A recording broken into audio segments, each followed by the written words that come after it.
it's your boy BLAZEDxENFERNO, and you are now tuned into the Infernal Gaming Podcast. I just want to let y'all know real quick that you guys can check us out on all major podcast platforms, such as Apple Podcasts and Spotify.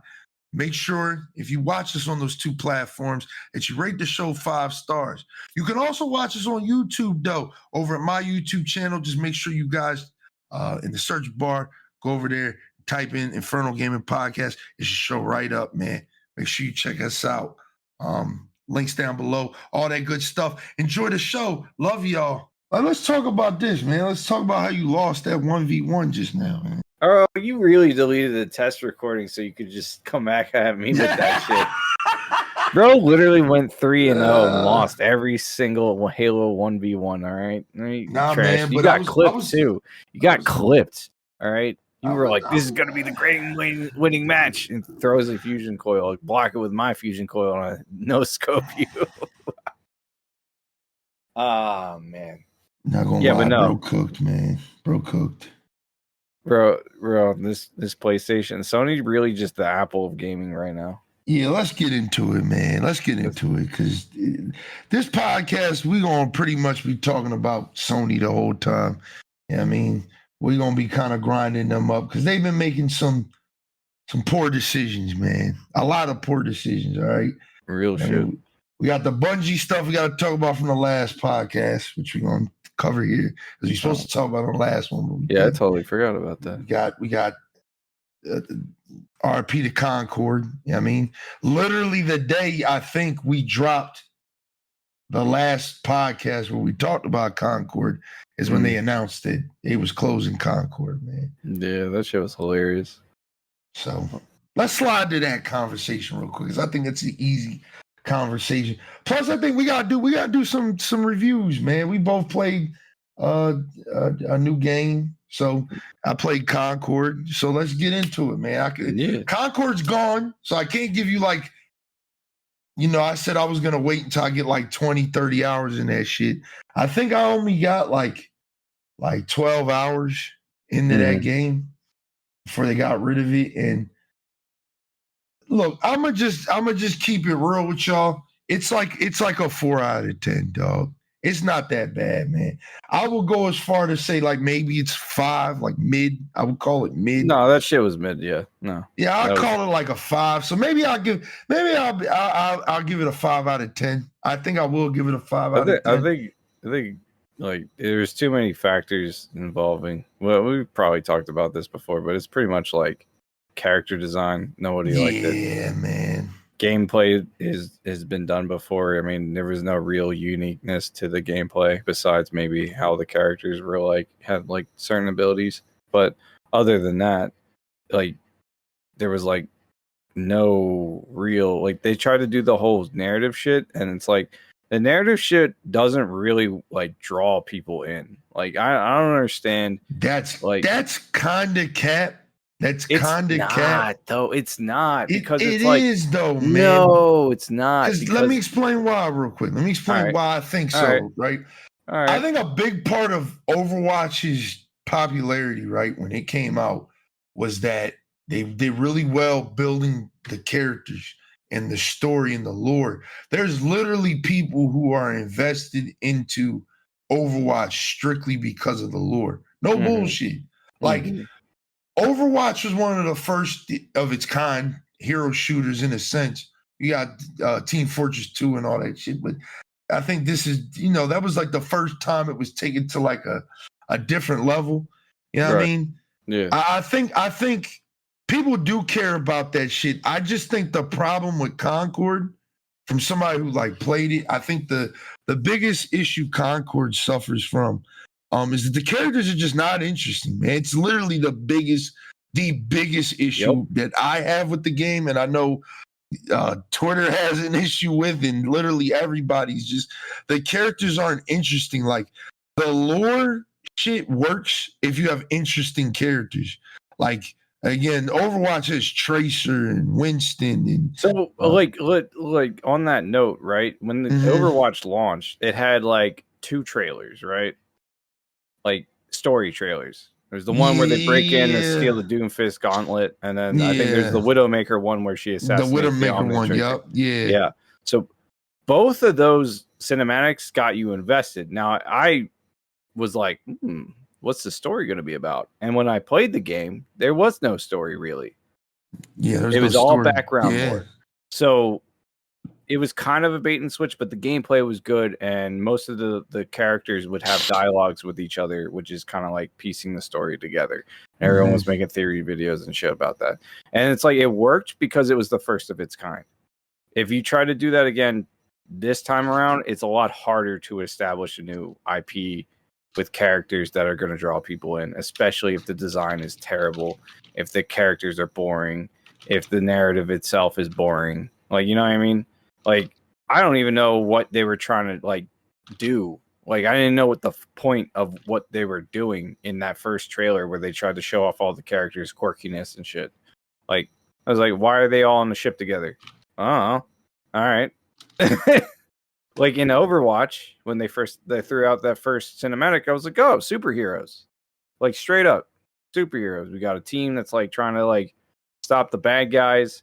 We don't know why, but you know, it's superheroes. They seem to have history, and a lot of the character design was very good. Like Winston was a good character design. Tracer was great character design. Widowmaker, fucking what was it? Reaper. All the Edgelords want to play as fucking Reaper. Like, there was something Reaper's in there for everybody. DPS. My favorite DPS. No, I love playing Reaper just for his ult because that shit was fun. But again, like, gameplay was unique in that time frame. Now it's not. Pushing the payload is in like almost every game at this point in time. There's a version of it. So Concord really didn't do anything new to shake up the hero shooter genre. Like right now, Deadlock is apparently doing better. And I don't personally, like, from what I've played of Deadlock, I'm not like a huge like, oh my god, this game is amazing type shit. To me, it's just like another League clone, but like the third person one, which is fine. And it plays well. So it'll be interesting how that pans out when it officially launches, but it's not doing anything like, I want to say, revolutionary for the MOBA / hero shooter exactly genre. And that's exactly what I said on Twitter. Like, when I was, I was on a post because like my new thing now on Twitter is like to just kind of like get into a conversation, say something, and then get people, because the thing with it is like people will try to challenge you with everything you say on Twitter. And I like that. I like, people trying to challenge you on a conversation. Let's talk about it. I mean, instead of just insulting each other, let's talk about it. And I actually got like a really good conversation going on a IGN post. I was like, the problem that I have a lot with a lot of games, but specifically with Concord again, is like you want Overwatch's success without putting in Overwatch's work. Yep. You know what I mean? You know what I'm saying when I say that? Put in the work. It's like you made characters that aren't very interesting, to say the least. You know what I mean? At all. Like, there's not one character I'm like, like, I want to, know a little. Design wise, were just ugly. Like, not even like, like if they were like fat or anything like that. Like, visually, their color palettes clashed. There's a lot of like, just like, they were just hard to look at. Yeah. Even the more, like, there was one that looked like an astronaut, but it was like wearing a diaper onesie. It was just like washed out shit. And I was like, they're kind of like I'm always an advocate that gameplay first, but like, bro, if the game is 100% just hard to look at, I mean, I'm gonna, and that's what I give it like 3-4 points for. Is literally the game. The gameplay is solid. I'll give it 3 points just for the gameplay. I'll give it a point because at the end of the day, when that game came out, like, I didn't have any issues. There was no server issues. There was no problems. I didn't have any problems getting matches. And I had crossplay turned off. Like, I played 2 games with crossplay on. And so I realized all of my friends, I noticed that all of my friends, literally play on PlayStation. So I was like, bet there's no reason for us to play with niggas with 700 frames. So I was like, bet. But that's also the other thing. Like, that's like a whole nother argument or like discussion with crossplay. But like, it's crazy to me that like this is one of those games where it's like I feel like if you had not put the PSN account on top of it, like for PC users, it might have had a little bit longer lifespan, right? Mm-hmm. But at the end of the day, if I'm gonna pay $40 and then have to sign up for PSN and make an account for this multiplayer game, and it's mid, I'm gonna be mad as shit, you know? I don't think that's what they're trying to do, but like I really think this game would have been a lot more people would have tried it if it was free to play. Would it 100%, but I don't think this game I don't know. Like I know Sony's trying to break into so it's the epitome of just mid. It's not terrible, but it's not good. Yeah. It is not like there are games out there that are like, all right, you know how like people will say Starfield is terrible game, right? Yeah.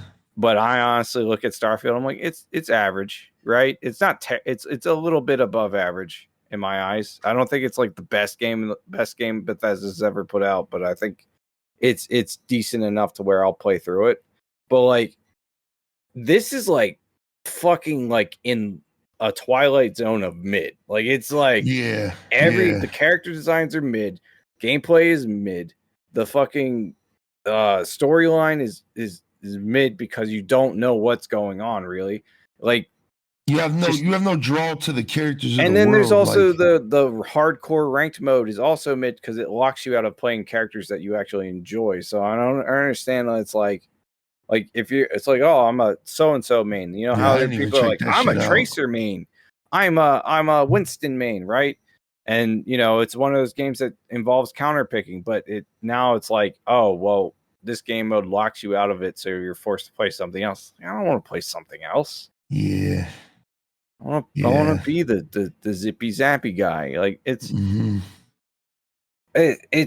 I don't know. I think it could have been good. I think they shouldn't have gone after the Guardians of Galaxy aesthetic, not because it wouldn't have worked. It's just because it's like you basically just watch the movie and go, all right, let's make Marvel level jokes and puns and humor. But without like any of the depth or understanding. So it's like, all right, cool. It's all surface level bullshit. It's all lip service. I wanted this game to win so bad too, man. I did too in the beginning. I wanted Concord to win because I feel like at the end of the day, I feel like this was it's just, I said it best on Twitter. I'm just gonna say it here. It's like this game did nothing for the genre it was trying to be a part of. Like it did nothing new. Yeah, I mean nothing new. Literally nothing new.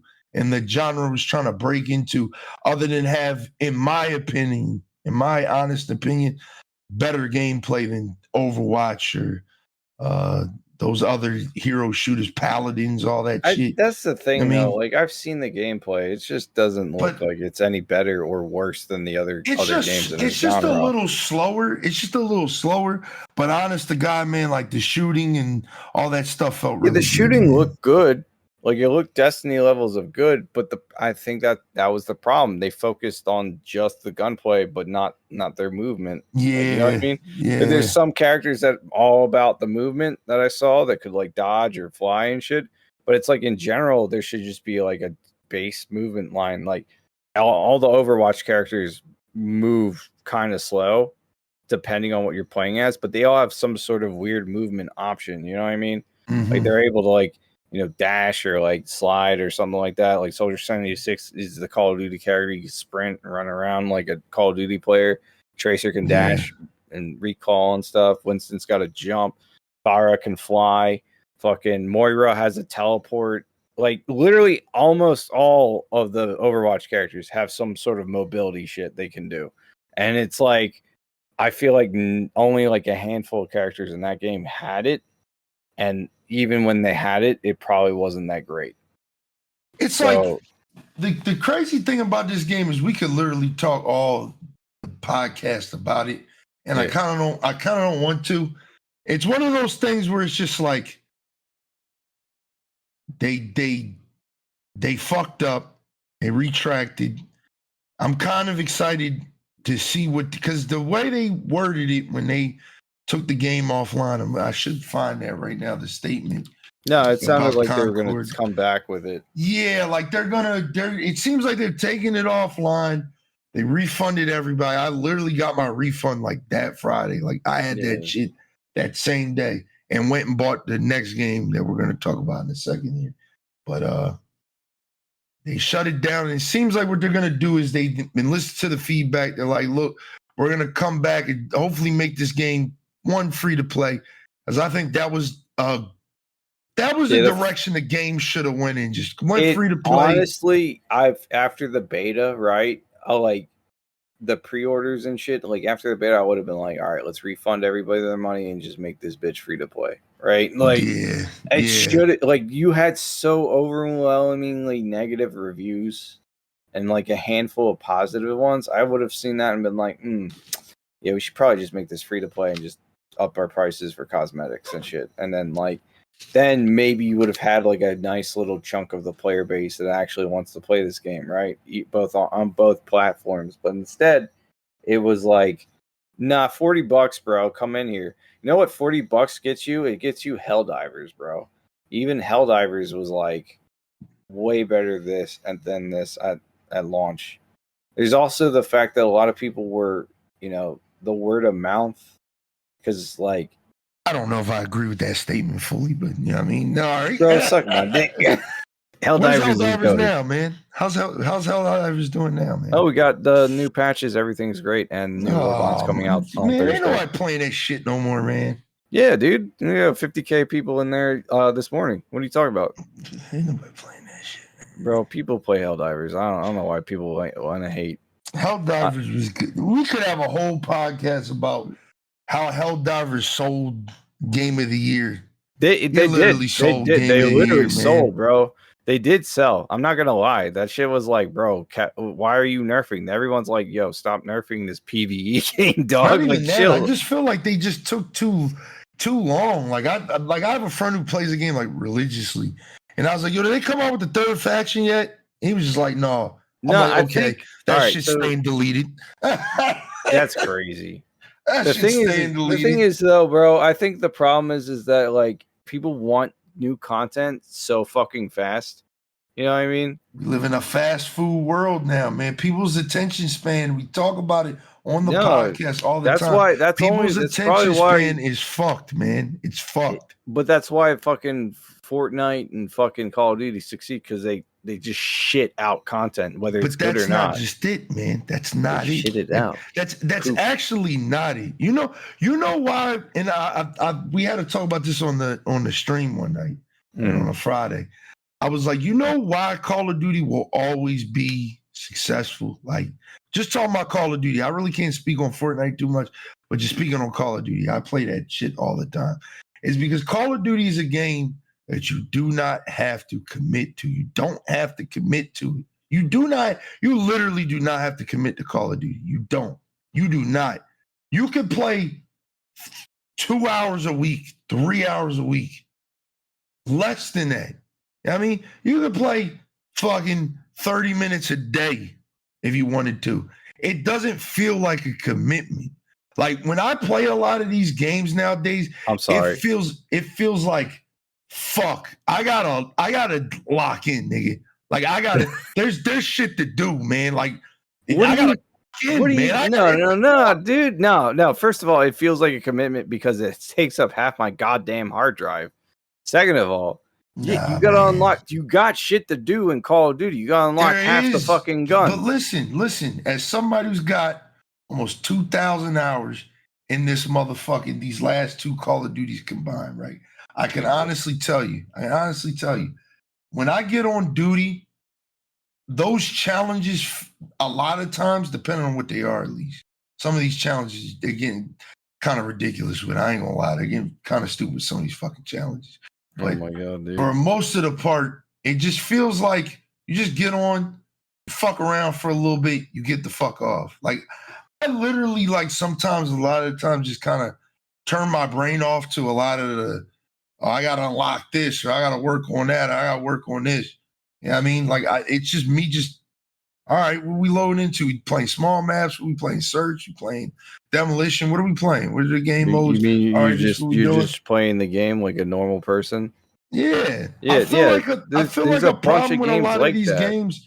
I feel like a problem with a lot of these games though is like you have to commit, man. You have to lock in. And I think Call of Duty success is one of those things that you can literally, you could come home from work, like, because this is what I do. You come home from work, you can literally play 30, 40 minutes of that shit and switch to the next game. I mean, Dude, I do you the can same shit literally with switch Halo. to the next game. So I need like a more Halo's specific... another game. Halo's another game I think you could say for that, because Halo is to me, even when I don't play it as much as you do, but I could say Halo's another game where you could just kind of hop on, play a couple matches, like go to work or some shit. But that's what I'm saying. Like, what do you mean by commit? Like, so man, so like Helldivers, right? Right. Helldivers, right? A normal match of Helldivers, if you're clearing a planet, which is what you have to do, you have to do all three objectives. You know what I mean? Right. I can't just do one and be like, all right, I'm gonna come back later. And you can, but you technically can't, because at the same time, when you come back, if you don't come back in time, right, which has happened to me multiple times, it's like, all right, the new major order is this planet. You can still finish out the rest, though. But nobody wants to do that. They want to go to the fucking major order, so I can't get anybody to fucking help me with this last joint so we can get the points for this planet. Okay. Yeah, and then I think the problem is the matches be too goddamn fucking long sometimes. Like you have to commit like 45 minutes to a planet. You have to. I mean, no, actually you don't. You could drop the difficulty and just be there for 5. Like it's really up to you. But why would I do that? But why would I do that? Because you don't have time. You can grind out a couple little medals and shit. Get some kills. That's a fair trade. That's a fair point. But like I said, I think it's one of those games where it's like you are in control of how hard the game actually is, with the exception of what Arrowhead decides to fucking nerf. Because like all the enemies don't get health buffs in the harder difficulties. There's no health buffs and shit. They just get more numerous. There's just more of them. That's it. Yeah. And it's like more patrols, more this. More weather patterns and shit like that. You drop the difficulty down to like a 3, and you're still fighting the same type of enemy, like class almost, with the exception of like bigger enemies. And it's like, oh, all right, I can get this done in like 10 minutes. There's only one objective, and it's just a smaller map. You know what I mean? Yeah. So it depends on how you want to play the game. Most people want to play on the hardest difficulty. That's where the challenge is. That's where people want to be in. That's where the fun is.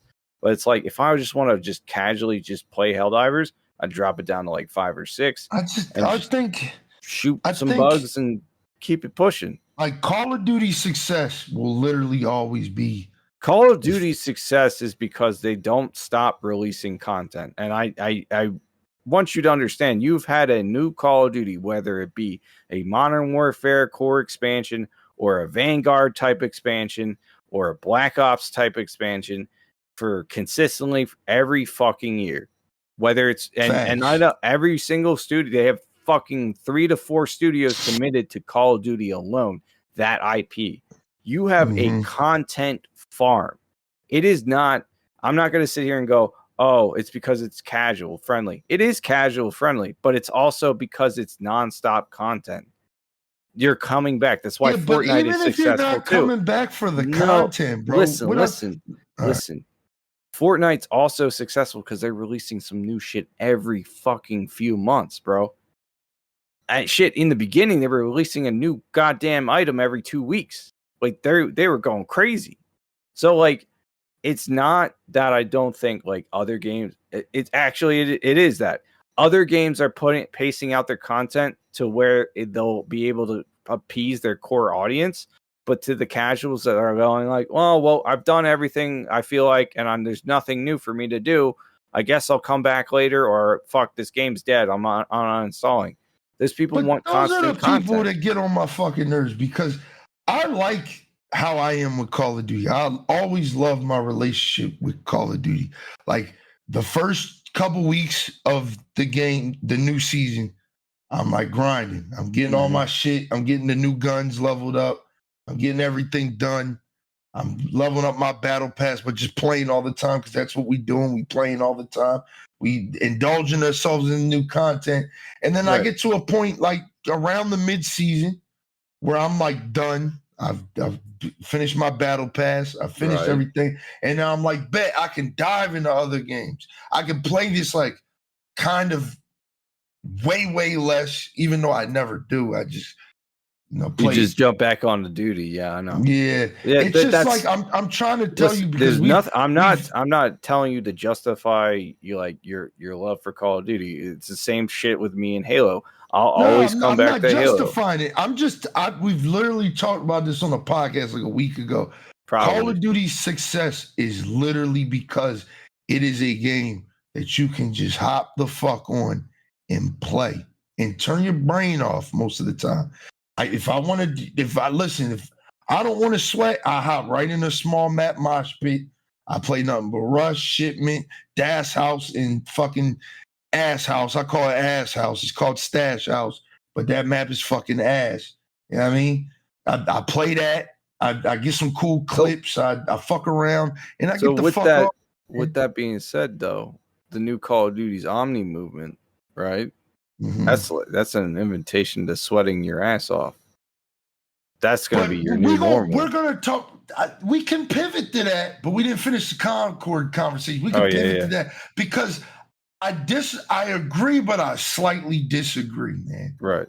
I'm not going to cap. I do think that once you when I first played Black Ops 6, right? Mm-hmm. I thought like the first couple hours that I played it, right? I was like, yo, casuals are going to be cooked on this game. They're going to be cooked. You were cooked. mad, dude. I was pissed. You were tilted. Yeah. But once you kind of understand the movement and kind of, understand like what it has changed from Modern Warfare 3, because that's the thing. I think my mindset going into Black Ops 6 was like, all right, I've been playing Modern Warfare 3, I've been playing Modern Warfare 2. This game is different fundamentally in a way that you've kind of got to change the way you play. That's why when I played that beta for a week, right? And then I tried to go back to Modern Warfare 3, I was getting cooked. Because I was still like in the Black Ops mindset. You know what I mean? I still had that, I got to move around. I got to jump this corner. I got to make sure, I stop sprinting or I tilt around this corner the right way. Like where Modern Warfare 3 is definitely slower. It's not super slow.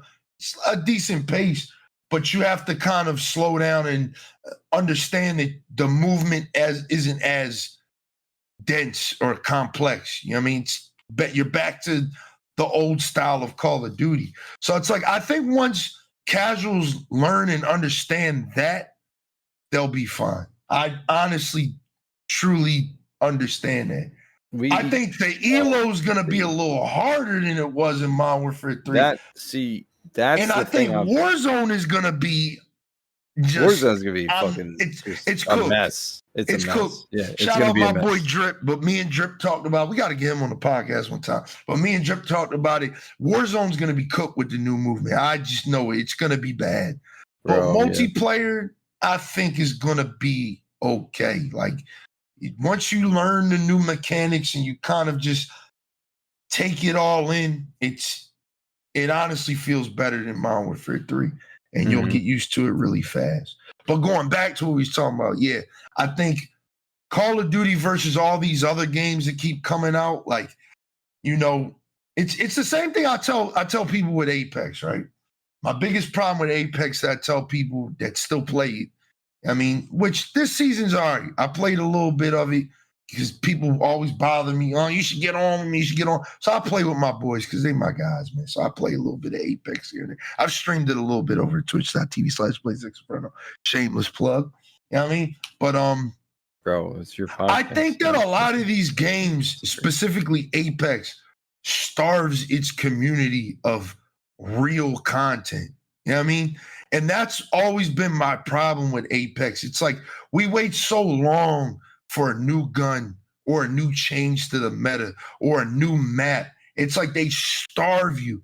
And then it's just like every other week. That's what I'm saying, though. But that's listen, literally what I'm saying. They wait. You couldn't out. I agree with you.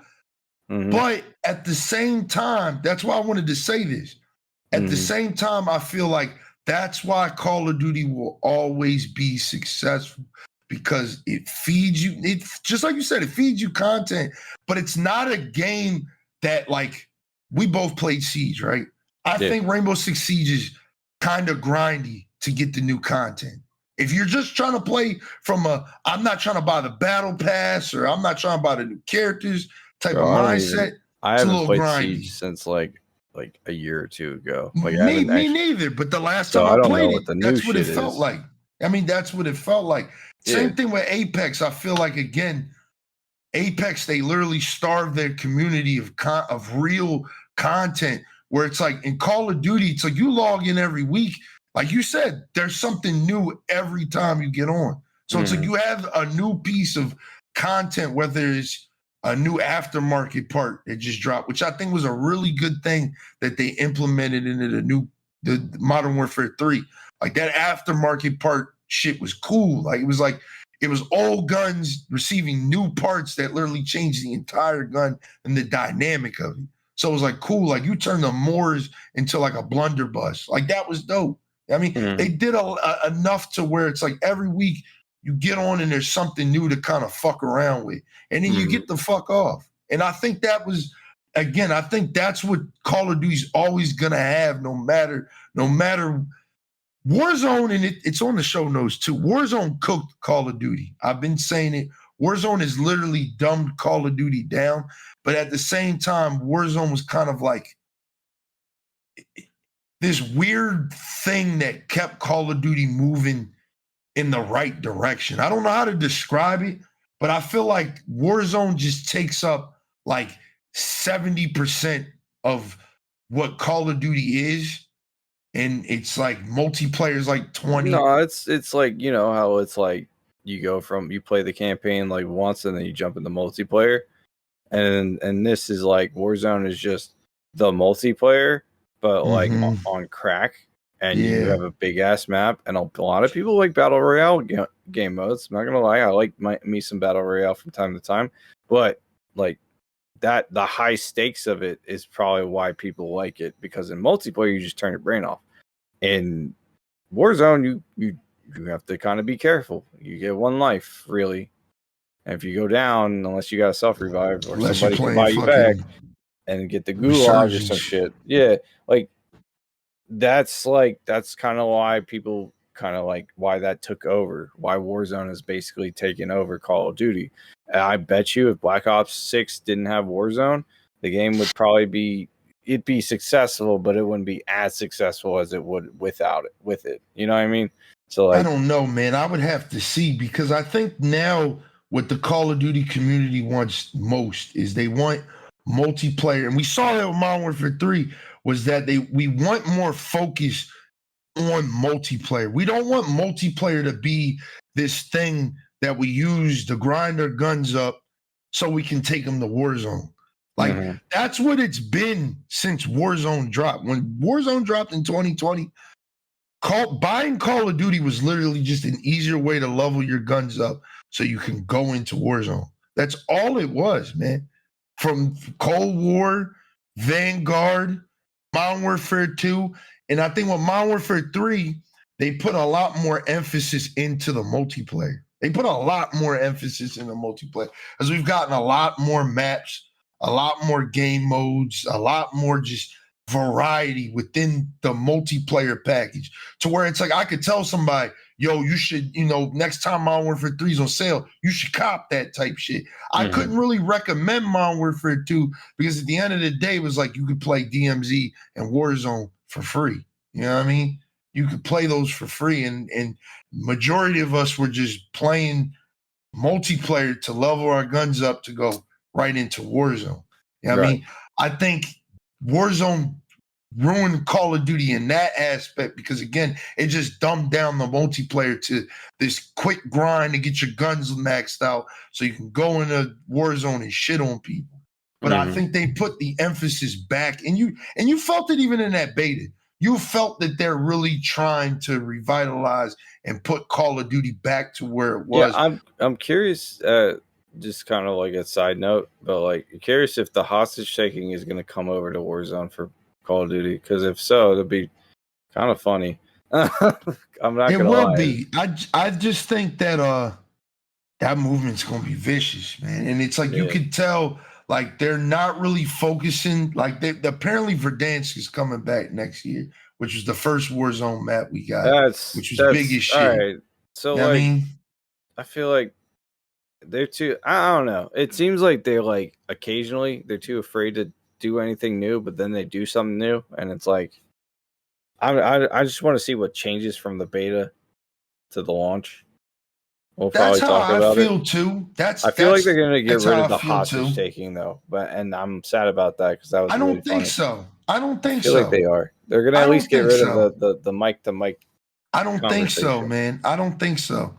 I think Call of Duty's been on this little streak for the last two duties where it's like they just want to keep the momentum they have. They have no competition, but I think they want to keep the momentum they have. Like Call of Duty's in a space that, like again, like I Fortnite's said, their competition right now.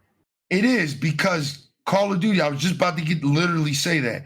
Call of Duty's goal right now is to become a platform like Fortnite, like Roblox. It's Call of Duty HQ is literally the setup, even though the way you install it is stupid. I wish they would change the way you install Call of Duty HQ. It is the worst thing, especially on PC. It's like I have to download. Apparently, it's going to be better when Black Ops 6 comes out. I press X to doubt, but like, shit, dog. I have to launch the game, restart the game, launch the game again, just to get into the beta. In which case, I have to restart the fucking beta. Yeah, if that takes crashes, you all the way out. Crashes out, I have to do it all over again. And it's wait for shaders on PC. Like, it's a lot, man. It's not even the shader shit. I don't mind the shader shit because I can fuck around in the menu, but like, it's like.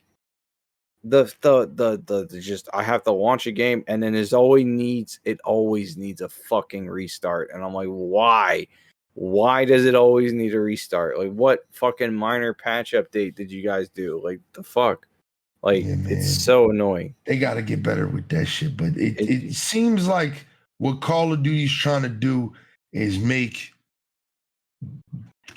Call of Duty HQ a platform. Like, on my fucking hard drive with 500 gigs of games that I'm not able to play. Yeah, man, you're definitely right about that. That shit is wild. They're just going for the real estate. I don't think they're trying to make it a platform. I think they're just trying to make a hard drive dedicated to Call of Duty. It's crazy. But going back, like I said, going back to Concord, Yeah, but I think the finish off with what I was saying with like these games, because again, we just talked about it, and it was just like a lot of people agreed. Like, I think the problem with a lot of these games is that they just feel like a commitment. They feel like something that you look at it on your dashboard or on your desktop, and you're just like, bro, I don't want to start that game up because then I got to do this, I got to do that, I got to do this.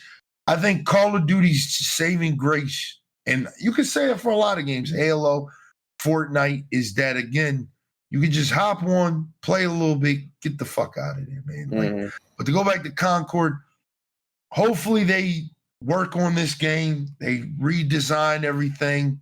They come back with some fresh new characters, look, maybe speed the game up a little bit. I think they just need to make it free to play and then just redesign a lot of the characters. Just scrap the narrative shit. Just have one trailer in the beginning that explains the lore, the background lore, because that's what Overwatch did. It had like 1 to 2 trailers, explained what they were in their trailers, and then the rest was like background shit in the game. I wasn't invested in none of these characters, but I did think that was a dope concept. Like every week we're gonna get a new piece of story. You know to go what with was this a hero dope shooter. concept and didn't work out because they couldn't commit to it? Fucking Spartan Ops in Halo 4, which was like the same thing, where we're getting new narrative content. Yo, I forgot week. about that. That was Yeah. fucking dope, though. It was. I hated Halo 4, but I did like the concept of them doing Yeah, like that a was weekly dope. That firefight was dope. style story Yeah. missions with like my customizable Spartan, Mhm. and you That just was go in dope. there. That They was did- dope. Never brought it back, and I'm like, why? This is a moneymaker. You could sell so much fucking Bro, skins you from just this brought shit. me back to that. I remember when them shits used to drop, man. Me You and used remember to be how on hype I that was shit. though, right? Yeah, I we was used to like, be oh on that shit, shit. let's go. And then, Yeah, like, that shit was dope. there was That shit actually was I mean, you can still replay them in MCC, which is cool. But I just, when I play Halo 4, I just hate it so much that I'm like, I don't want to fucking play this game anymore, man. Growing up is realizing that Halo 4 wasn't that bad. It just wasn't that good either. No. Growing up is realizing that the only thing saving grace from Halo 4 was Cortana's ass and the fucking Mantis. Like, Jesus Christ, dude. Growing up is realizing that Reach was probably the best Halo game. Reach was like the most. Out. Remember when you were like asked me about Halo Reach? I hate. And Halo I was like, Reach. man, there's 2 scarabs at the end, and I couldn't kill them. I was disappointed. Yeah, but I think like growing up, like, and I played like maybe like a year or two, I played Reach again. I was like, man, not gonna lie, if I take nostalgia away from Halo 3, because Halo 3 just has my heart because of nostalgia. Like, it literally, not only was the campaign badass, but the lead up to that game is just monumental. You've never seen that ever again in a game. Like, that shit had a Super Bowl commercial. That shit had some of the best trailers for it ever. Like, it was insane. The fucking War Museum in Halo 3 was crazy. Halo 3 was just a monumental for gaming. But growing up is really realizing that Halo Reach was the better Halo game, dog. And I hate to say that because I hated Reach back in 2010. I hated that game. I think there are aspects of Reach I really like, but there's also aspects of Reach I still hate. The narrative is so good for Reach. Like, the story is fantastic. As an adult, like, going to that shit is like, yo, this storytelling. You know why we didn't really like it that much as kids is because we went from a bombastic space story with one-liners and funny dialogue to fucking Reach, which is depressing as fuck. Yeah, and the story is being told by not just the characters, but the background of what we know about the planet itself. Mm-hmm. And once you learn all that and you kind of grasp that, and it's like, there's so much. I think once I got to Alexandria, I mean, once you got the new Alexandria, that's when it started to click for me. I was like, hold up, like, this is kind of gas. Like, you're reintroducing the brutes to me. And you're actually making the brutes like a fucking menace. Like, they are they're fucking up the civilians. And Reach, they were like 100% harder than the elites. Oh, yeah. And that was another thing. Way better. Like, they didn't do anything goofy with any of the characters. Like, the elites look fucking scary as shit in Reach. Like, they look crazy. Yeah. I mean, but they're also not that, like, their design isn't that, like, much of an offshoot from the Halo 3 design. Of course, which, compared to Halo 4, is like a total 180, and they just. I'm gonna replay Reach very soon. I might have to do that on stream. I might have to do that. That might be something. Co-op stream. Yeah, Reach was lit. Well, it's even cooler when you realize that one of the last missions is literally only sword based. The second mission, but they melted the polar ice caps from all the glassing, so the water level increased. Yo, that's crazy! You didn't know that? Nah, man. You go back to sword base and it's literally underwater. Yeah, man. And that's when fucking the beginning crazy. It was covered by like ice glaciers and shit. Yeah, that's crazy. Dude, there's so many minor details like that in that game. That's like that game was a love letter from the OG devs. They were like, "This is our last game. Have fun," and that was it. Growing up is really realizing that Reach might have been the one, dog. But I had fun. I had more fun with Reach than I did Halo 4. I will say that. I mean, Halo 4 was growing up was realizing Halo 4 was like your childhood is over. Halo 4 is just, I don't know. We get all over the place, but yeah, I give Concord a 5 Oh out yeah, of 10. we're still talking about this I'm gonna dead stand fucking on game. that. I'm gonna stand on it because I did like that game. I stand didn't on think its it was grave. like I didn't like it was terrible. I don't think it was as good as like a game like X Define because I think we gave X Define a 6. I think I'll give Concord a 5. I just think it really got hurt by again the lack of innovation within the genre that it's trying to take inspiration from. The fucking character designs are kind of bad, like really bad. Yeah. And just the slow combat, I didn't mind too much, but it isn't good. It's not as engaging. Yeah, exactly. And we'll leave it at that, man. RIP to Concord. Yeah. I mean, hopefully y'all come back and y'all kill it next time, man. Because I have faith, man. I want to see games do good. Let's talk about a game we both played, and we're gonna have a long conversation about this one. It's called Warhammer 40K. Oh, how many hours you got in that game? Hang on, let me check because I have I don't think I have a million hours, but I know I have a lot. I have at least 39 hours, brother. That shit scared the fuck out of me, dog. For the Emperor. That shit scared the fuck out of me. How'd you do that? I have a voice mod changer. It's all good. That's that. It's like $100 for like the lifetime license, but no, dude, I've never been a Warhammer fan in my life. Right? I've always seen the tabletop. Interested in it. It looks cool, but it's expensive. So I was like, yeah, D&D is cheaper. You know what I mean? Yeah. Imagination, but it's kind of the same thing. Like I've heard about the lore in YouTube videos from passing. And like, I didn't even play the original Warhammer Space Marine game. And this one came out and I was like, oh, let me look at it. It looks cool. I was like, all right, Space Marines, bulky as shit. All right, we're fighting Tyranids. All right, I like killing bug-like creatures and aliens and stuff. All right, sign me up. I wasn't that hype about it. Kept seeing shit about the game. I was like, oh, shit. And I was like, by the time launch came out, I was like, for the Emperor, screaming that shit top of my lungs. Campaign is fucking fun, phenomenal. Co-op off rip. Operations is cool as fuck.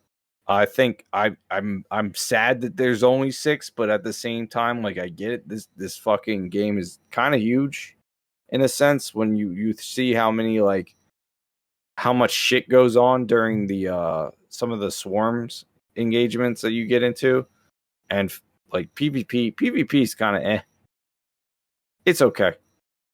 It's not terrible. It needs finishers. It needs the finishers from the campaign in that bitch. Listen, if you're listening to this podcast, man, do not listen to this, man. That shit is garbage. It's unbalanced. It's unbalanced. Of course it's unbalanced. It's class-based.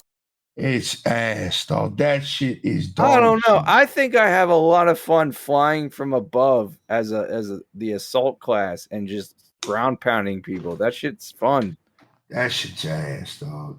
Bro, I think you just need to play like the right class for you, which is probably the heavy, man.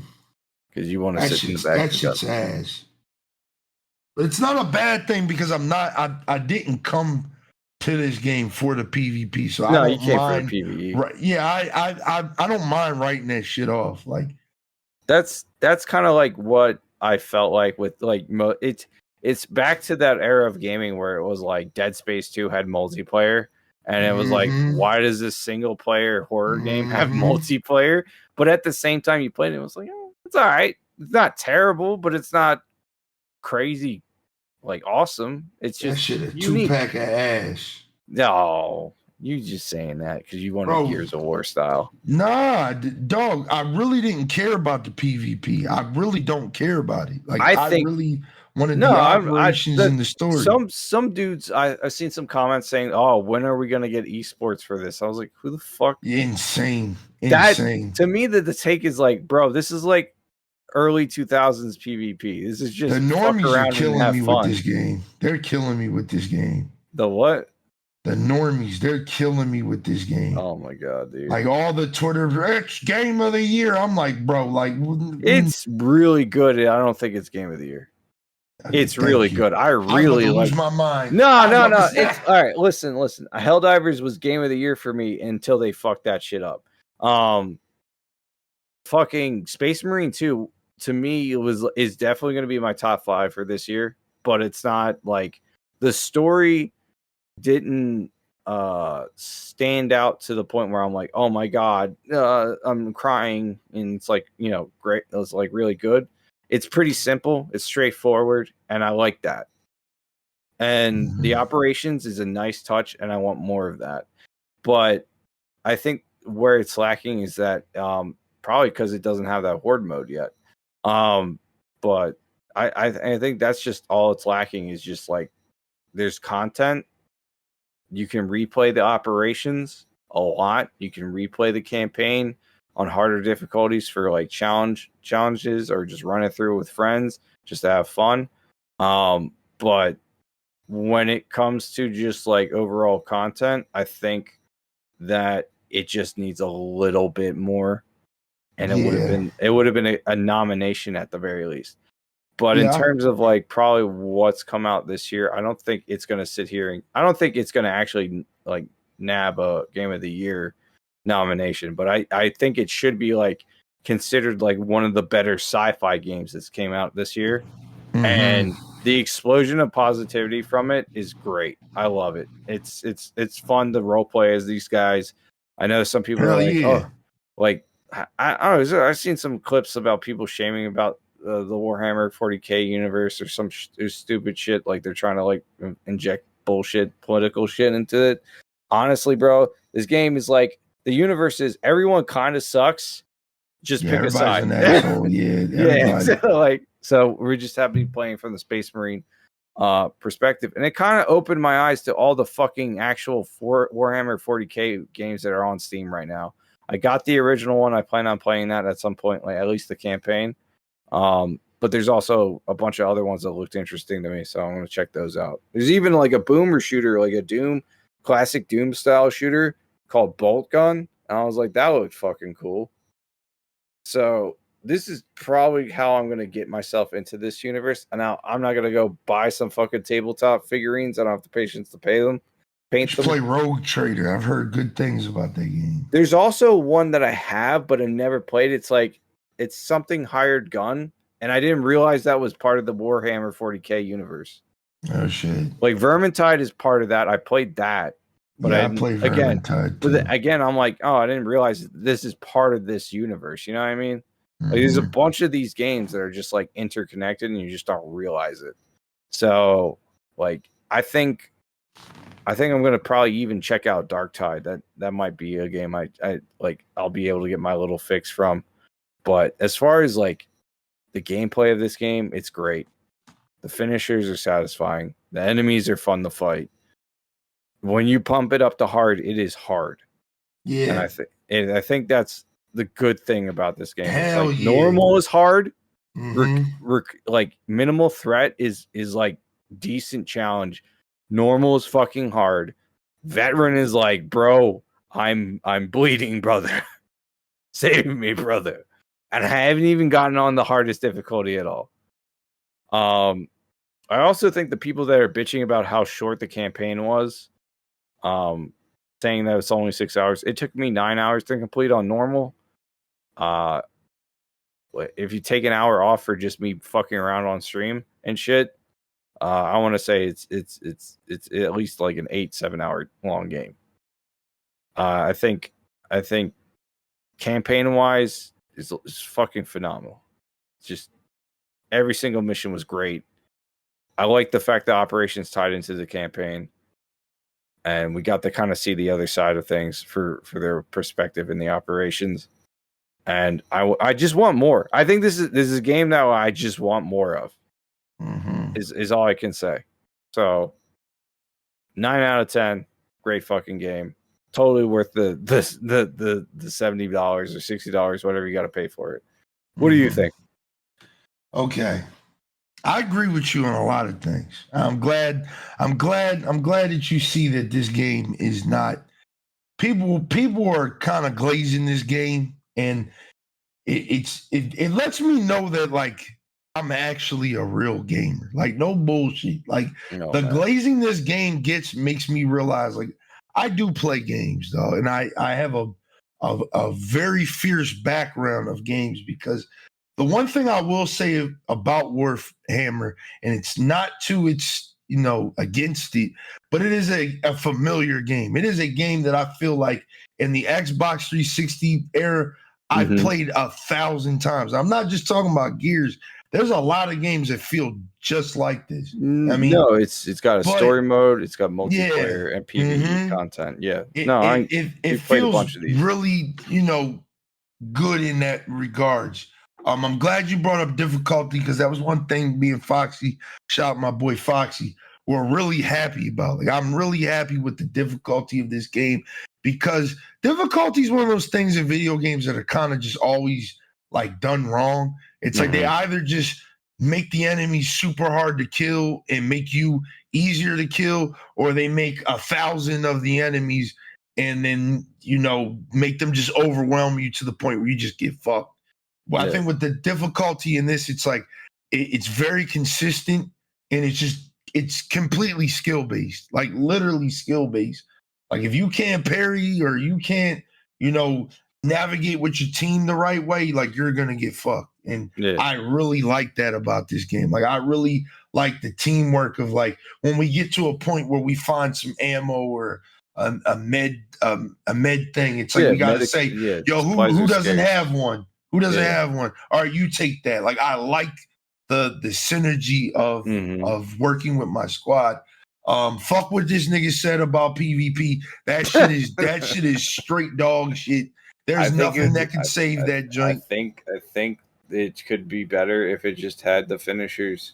I think you should be able to go down into a down state and be revived, but I also think you should get the option to do finishers. It's crazy to me that you have PvE finishers for all these Tyranids, even some of the Chaos Space Marines that you fight, and in the spoil some shit. Yeah, not really. Not really. Damn, because I'm not that far in the story. I played a lot of the operations. Listen, bro, it's funny to me because like I got the inkling. I was like, "Ooh, what's going on?" I was like, "Oh, okay, we're gonna fight those dudes at some point." All right, cool. And I was like, there was some of the game that was spoiled for me. I was like, "Oh, it's okay." Like this is like that's why I said the story is straightforward. There is no like narrative twists and turns except for maybe I can see that end. It's a very dude bro ass. Yeah, campaign. It's a very go here, shoot the fuck out of this. Oh no, shit's gone wrong. Yeah, keep shooting. Like it's a game where you play with the boys. It's very like, good. That's why I said it's like in the Helldivers kind of esque situation with a lot of the combat. I think it's better than Helldivers, to be honest. And I think the parry system gives it a little bit more like you're a badass. It's so good. The melee is so and the melee is very good for this for is the thing, right?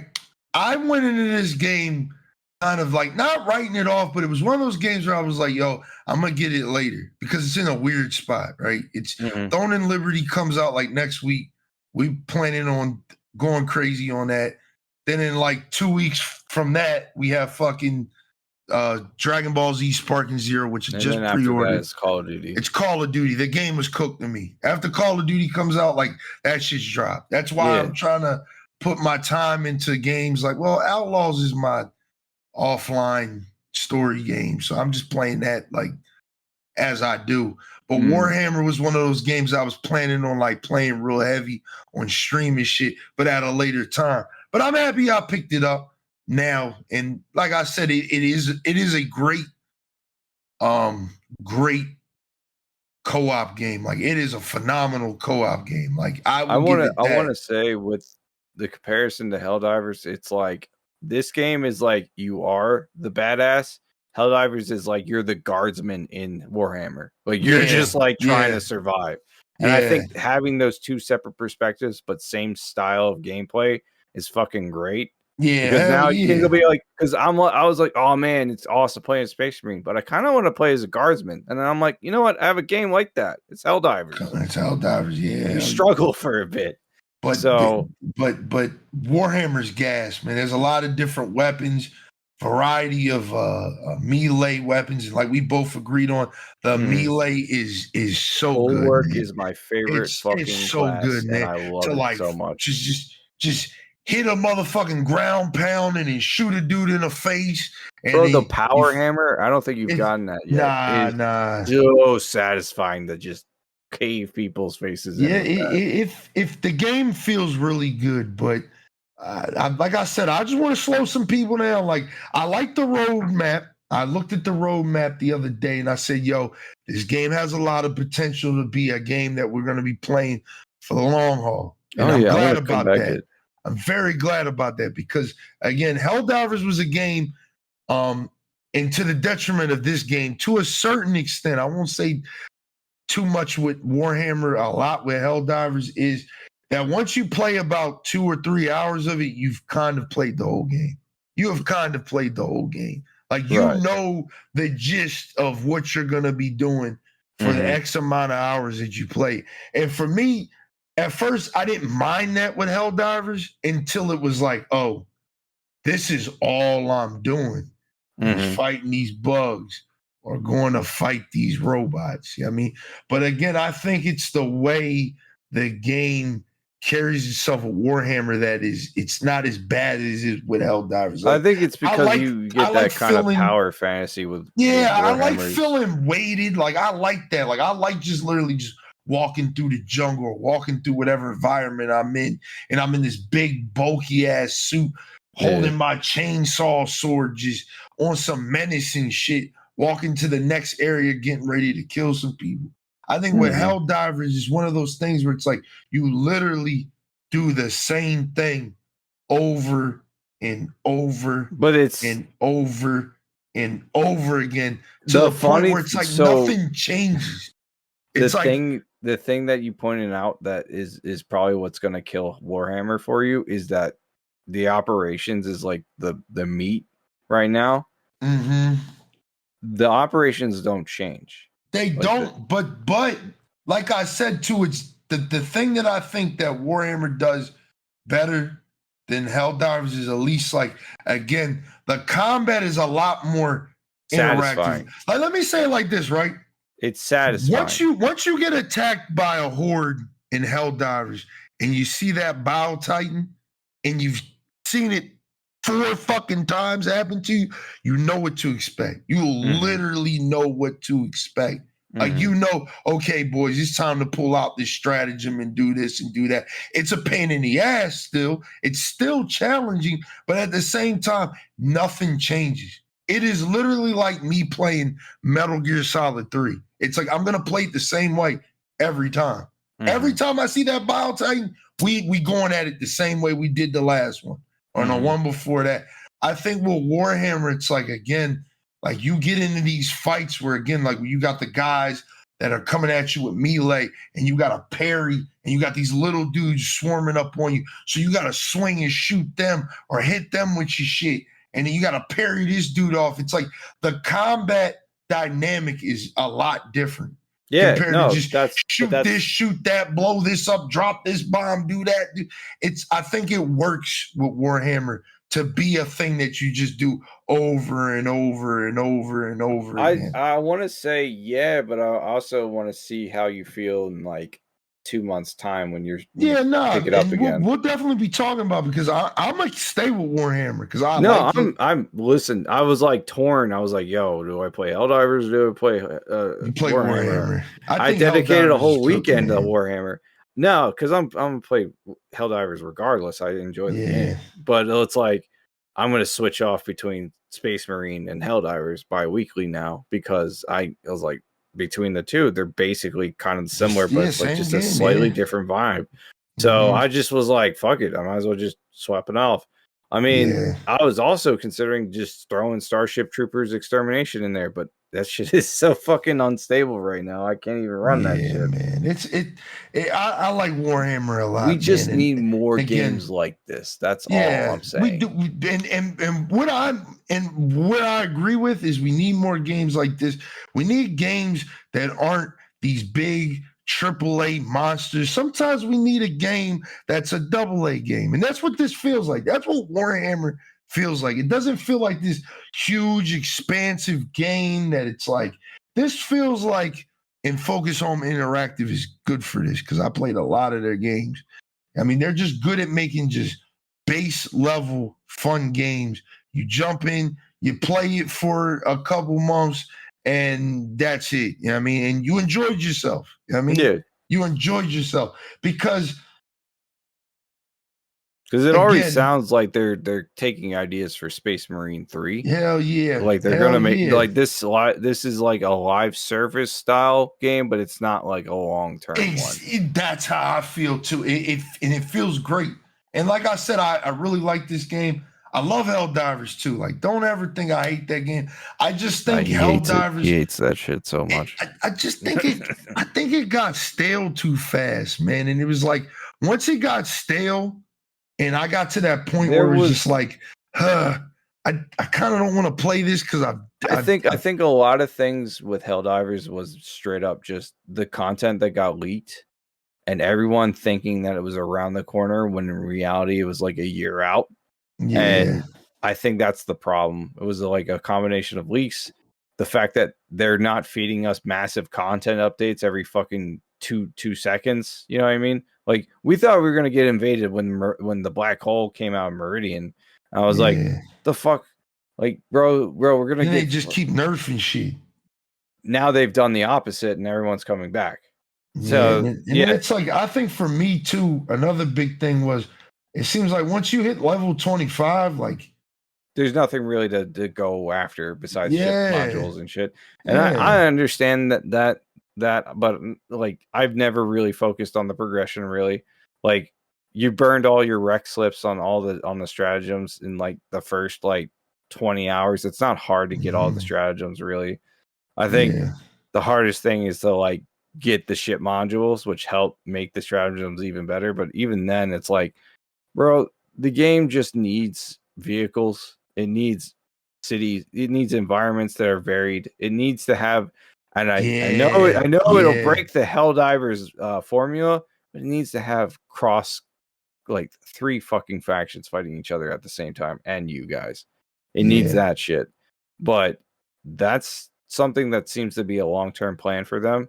And when the Illuminate finally fucking drop in this game, I hope to see it.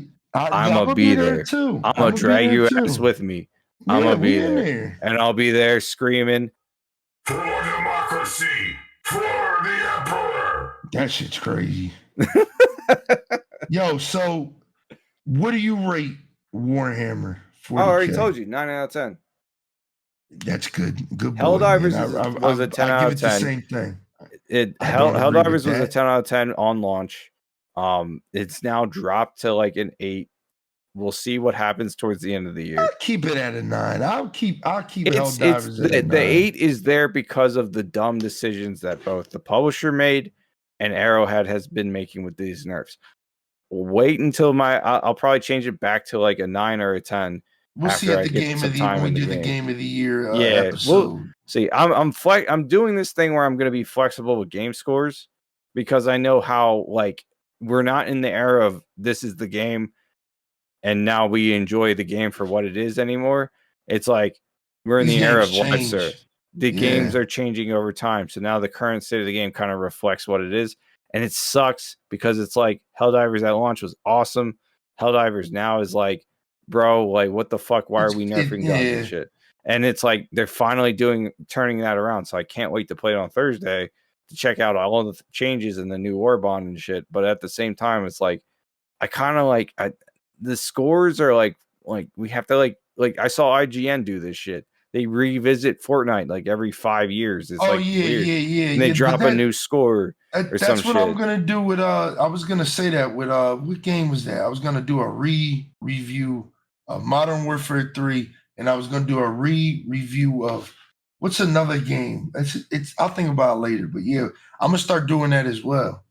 Because it's just like, I feel like nowadays we kind of have to do that. It's like, oh, this game sucks at launch, and then like years later, it's like No Man's Sky is now a 10 out of 10, and it's just like, all right, like, Yeah, man. it's The like next big game we got is Throne and Liberty, and then after that we got DBZ. You're picking up DBZ, right? I'm being forced to, yeah. Oh shit! All right, then we in there. BK wants to smoke. Oh yeah, I'm beating everybody ass. Well, watching All I'm right. better than you in a fighting game. That's crazy. That'll never happen. That'll Bro, never I happen. just like you. I make a customizable character. It's just Master Chief. Bro, Oh, did you hear what they're doing with Sparking Zero, which I really liked? They're What? making it so that players have full customization over custom levels and shit. Like you can make your own DBZ episode in the game. Yeah. That shit's lit. Yeah, that's just dope. More games should do that. Yeah. Yeah, but that's Warhammer, y'all. I know we jumping all over the place, but that's Warhammer. Warhammer. I think you should Pick go it and up. pick that up. Yeah, hell Play yeah. it. Yeah. I mean, like, for the people that were mad about the early access shit, like, bro, it's worth the wait. It definitely was worth the wait. Yeah, I didn't do any of that. I bought it when it came out on the 9th. And I got it for a birthday gift. It's pretty good, man. And it was good. Shout So out like I to said, the next Connie game DK.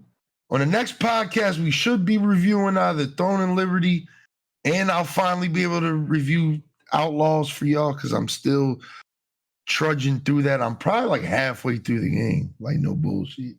Because I've been playing it a lot. I got like 18 hours in it. I've been putting a lot of work into it. So yeah. But yeah, man, that's it, man. That's a good game we just gave you, Warhammer, and a dead game, Concord. I mean, 2 reviews. I mean, so do with that what you want. You can't buy Concord anymore, but I mean, let's you can. move into other dumb shit with Sony, man. Let's talk about this motherfucking PlayStation 5 Pro thing, man. I'm gonna say it now. Go ahead and take the floor, man. You got it. Sony, the Apple of fucking gaming, dog. Like, this shit is now no longer about functionality. It's no longer about fucking, fun or anything like that. It's about the brand.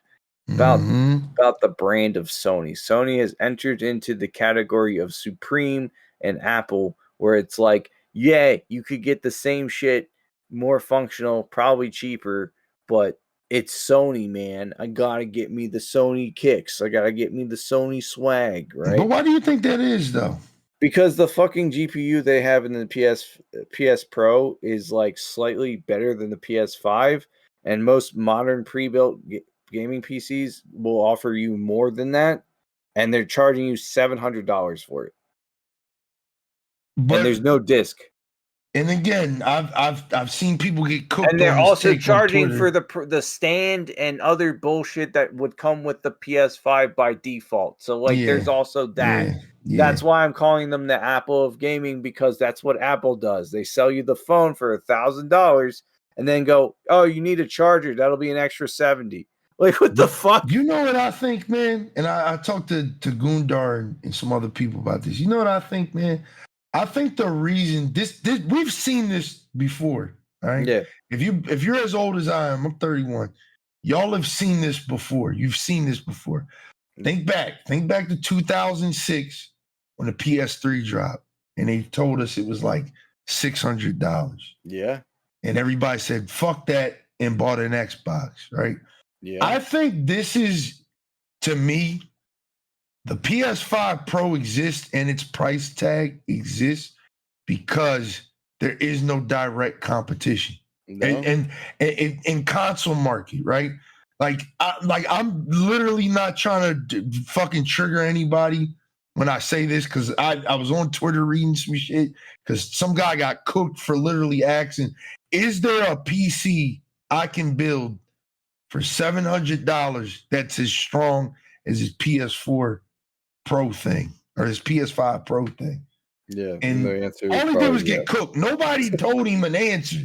So the answer for that man is yes. He could probably build a PC that's. I don't know though, man, because my man just told me the other day a graphics card was like $500. That's just the graphics card. I'm like, God damn. Yeah.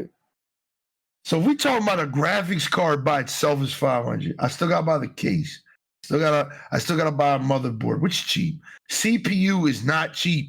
CPU is not cheap unless you want to go big GPU and fucking i5 CPU, which is fucking weird. I wouldn't want to do that. I mean, why would you have a 4090 and an i5 in your computer? You're gonna want to balance them two things the fuck out, bro. So it's just like I don't know if that's a thing. You know what I mean? So all these like fucking PC people that are just screaming at the top of the lungs, just buy your PC at this point. Yo. So the NZXT Ready Player One option that's pre-built is $829. That's not bad. And what does it come? What's in it? NVIDIA GeForce RTX 3050, which is better than what the fuck That's pretty good. The PS5 Pro, the Intel i5 core processor, Windows Home 11 comes pre-installed. It can probably because they usually tell you what kind of games you can run on this shit. It's probably going to be able to run. Oh yeah, you can run Starfield at 40 FPS, which is probably around the same as your PlayStation. Call of Duty at 75 per FPS, Fortnite at 65, League of Legends at 200, which is honestly anything can run League of Legends, so that's not really an achievement. GTA 5 at 65 FPS, which is pretty damn good. So for something that's an entry-level PC that's slightly more expensive than your PS5 Pro and doesn't require an online subscription to play online games, yeah, bro, just get a fucking PC at that point. It's worth the investment. Even $1,000 PC is going to be worth the investment than a PS5 Pro at $700. I can agree with that. If you're if you're including peripherals and shit. If you're going to go crazy, like like this is the thing, man, and I've argued with Foxy for console gaming. I love Foxy to death. We always argue about this because he's always trying to get my boy Black to buy a PC, and I always tell him like I'm always going to be on the side of PC because it has more options to a certain extent. But the argument for console gaming has always been it's cheaper and it's more convenient. That is the two arguments that I've heard that have been like, all right, I can see that, right? Me personally, I'm gonna just say this: it's convenient. It's just convenience. It's just convenience. I don't think it's cheaper at all. It's not getting cheaper anymore. Yeah, I think convenience is the best part about it. I think that's why, to me, it depends on like who you are, right? Like if you're a type of person I know, like you're trying to dive into this diverse catalog of games and stuff like that, go get you a PC. But if you're gonna play the Destiny, the fucking Call of Duty, Madden, 2K, all that shit, just go grab yourself a PS5 and save yourself the trouble. You know what I mean? Because again, I have everything, so I ain't on nobody's side. I have PC, Xbox, PlayStation. I have fucking PC. I used to own a 360 before switching to a PS4, and then I like to play on one platform that can play with a bunch of other platforms, and PC has been the best investment I've done since playing on the PS4. Because I can say the same thing, but I've had access to so many games that console players can't even touch. Yeah, but that's because again, me and you, because I agree with you on that. Yeah. I think it's because me and you are diverse with our games. We want to play things that normal people really don't want to. They just want to hop on Fortnite. Also, side note with the NZXT build, it is a 2-year warranty and includes free returns, and they will upgrade your shit over time. I gotta tell my boy about this shit. I told what's his name, Kai about it. I got to tell him about this shit. Yeah, invest in it, and that's just that's just player one. Right? They're much more advanced, powerful PCs that they have pre-built. My first PC was a pre-built from them. I think NZXT is a solid place to start. You could also find other websites. I think Asmongold has Starforge PCs. He has a website that builds PCs. They're pretty good. I've heard good things about that. Yeah, too. They're pretty good. Not sponsored though, by the way. So Asmongold. Let's get that sponsorship, bro. ROGs are pretty good. I've never heard of them, but you know what? I'll check them out. They're pretty good. The ROG pre-builts. They're more known for like their laptops, like their gaming laptops are pretty beefy things, but their towers are pretty dope too, and you can get them like pretty goddamn cheap. Like you get like a nice tower for like 1,300-1,400. I mean, like it won't burn your pocket. But again, I can't sell that to a motherfucker that just wants to play Call of Duty. Like, no, yeah, like if you just want to mean? play like a couple games and you're not like a huge into gaming type person, right? Then yeah, get a console. You know, it's convenient. My console gets more love than my PC do gaming wise. Like again, I bought my PC with streaming in mind. I mean, I wanted all the bells and whistles added to my stream and shit. I used to just stream off the console. Most of the games that I play are just off of my console because again, to me, it's just easier to run a game on a console. Like PC gets complicated, and that's where it's hard to sell a PC to everybody because again, the work that goes into maintenance of a PC and all that shit is fucking stressful sometimes, dog. I'm not gonna lie. Like I've gotten used to it because I've had my PC for like 2.5 years, and I bought the tools to actually make it easier for myself. Like I got an electric duster, I've got gloves, I got everything to where taking every 3-4 months. I got electric duster. I mean, I got brushes and everything, so I can literally every 6 months I'll take the side panel off, turn everything off, clean the shit out of that motherfucker, and put it back. You know what I mean? Oh, I just blasted with air. Yeah, listen, I got a fucking cat that sheds everywhere. I mean, yeah, fair enough, but like unless it's stuck in that bitch, like a can of air. Nah, yeah, I just got an air duster so I can blast up in there, get all that shit out. I brush it down sometimes, get around the fans and stuff.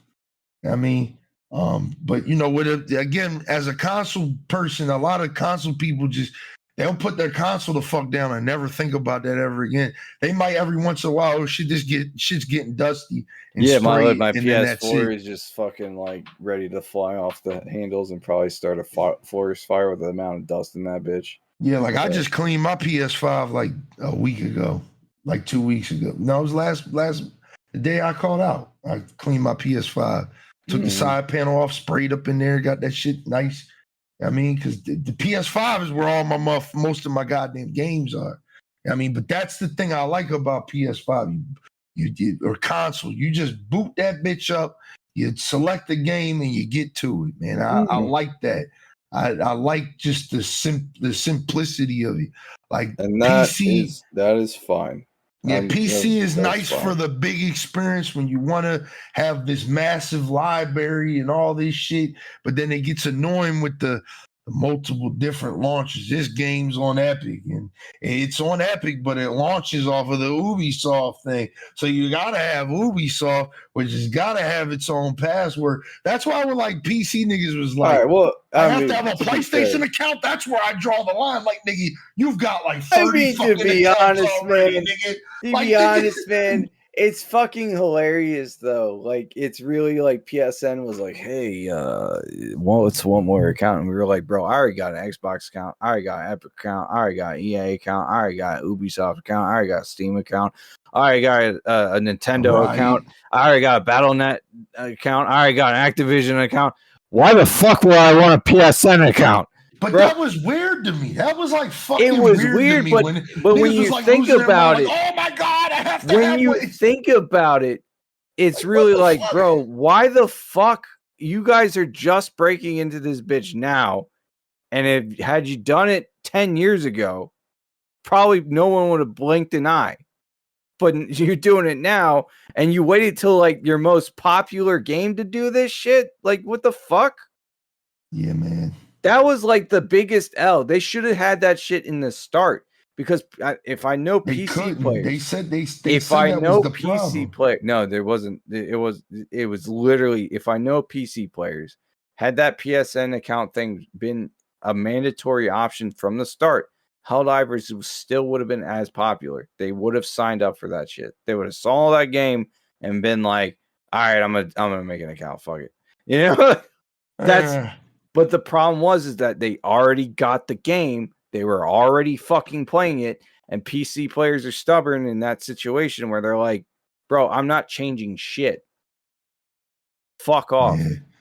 Yeah, man. Y'all PC niggas are weird to me, man. I would never understand y'all niggas. That's fine. I won't. That's why you're on console. It's okay. Yeah, man. That's why I like having all of them, because it's just like I don't care, man. Just can I play the game? And like that's all I want to do is play the game. Like, but that's also the kind of the issue like, too. bro, it's let like, me tell you something. I just you still found got out to sign up for a fucking PSN account. You still got to sign up for a Nintendo account. You still got to sign up for an Xbox account for literally all the consoles and shit. Bro, and it's like, if you forget your password, bro, I just found out the other day that I have gone RTX on my shit. I had no idea what the fuck that shit was. I mean, that ray tracing shit. PC? Oh yeah, yeah. I had no idea what that shit was. I had no idea. It's lit. You don't need that, but it's lit. Like he proved my point. I can stop talking. He proved my point. You don't doesn't need it, but it's lit. It's lit. Yeah. There are literally people committed to like getting the most amount of frames in the game as possible. That ain't me, man. I don't. No, care, it's not. Man. I cap my shit at like 60 game? or 70 or 90 at the highest. Sometimes 120. My shit 120. That's perfect for me. I would love to do 120 consistently, but fucking, PC's only as strong as the stream, So, like also the other thing is that like PC players don't get that much love when it comes to like fixes and shit. So like we encountered a fix during stream where I was playing Plague Tale's Innocence, and it literally does a hard crash on my PC because it doesn't like my controller. And I'm like, are you kidding me? So I have to play this shit on mouse and keyboard. Shit's weird. It is weird, but there's never been a fix for it, so it just hard crashes. And I'm just so fucking dumb. I never get it, man. But salute to y'all, man. But yeah, this PS5 Pro, coming from a guy who owns a PlayStation 5, I'll keep it real with you. Just get you a PS5, man. You don't need this shit, man. This shit is like the difference. Number one, like, who the fuck has an 8K TV? Do you know how much an 8K TV costs? Bro, I don't even have an 8K monitor. Like I have a 4K, not even a 4K. High. That shit's high. It's a lot, yeah. But at the same time, I don't even think you guys need console refreshes. I don't think you need that shit. I don't think you do neither. I didn't buy the PS4 Pro.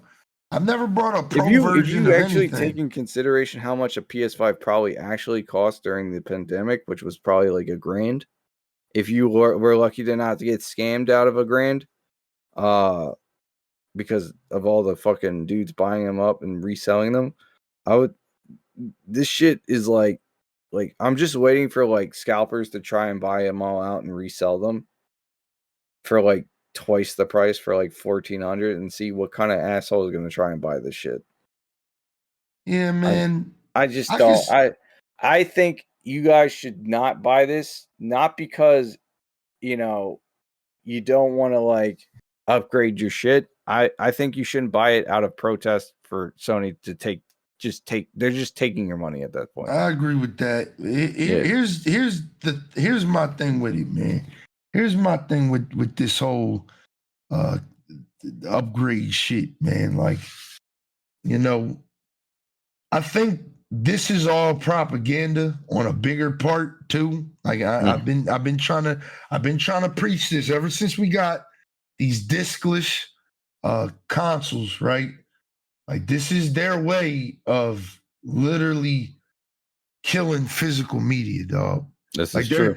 They're trying to kill physical media with all this shit, man. Yep. And I'm trying to tell y'all, man. Like if y'all don't see it, y'all gotta see it. I just bought Sparking Zero, pre-ordered it, physical. I've been trying to get my physical game up because there's a lot of games that I wish I just kind of had hard copies of. I mean, and the sad part about that though is that even the physical discs are just keys to activate the digital download, and it's like, I'm telling you, man, it's getting scary. I don't think it's all right. So I think it's two things though. Like one, it's yes, they want to phase it out for digital, but it's also like some of these games are way too big for the disc. Yeah, that's true because they still using Blu-rays. Yeah, Blu-rays aren't that bulky. there's just too much game for what they're trying to put on the disc, and I think that's partially the reason why they want to phase it out. And all these idiots that are saying that the games are gonna drop back down to $60 because they're phasing out a part of their production. No, they're not gonna. They're gonna keep. Yeah, they're not charging gonna do that. Yeah, don't be stupid. All right, don't. Listen, That is the worst argument I've heard about this shit. We was talking about it in Discord, they're gonna increase it to 80 before they even fucking do that shit. So what do you mean? Dog, I mean, we was talking about it in the Discord, man. I don't know why y'all think that like we should have had $70 games in the PS4 era. I don't know how we didn't, but somehow they didn't do it. I mean, they didn't do it, which was weird to me. I mean, I want to say these games are getting high, nigga, and it's like the $70 ain't even cutting it no more, dog. Like that's why I don't think they did it because there was no reason to do it. Like PS4 was popular at the top of its game, all that shit, right? But at the same time, we didn't have a massive surge of inflation. We didn't have all these like wars going on that are affecting everyday life.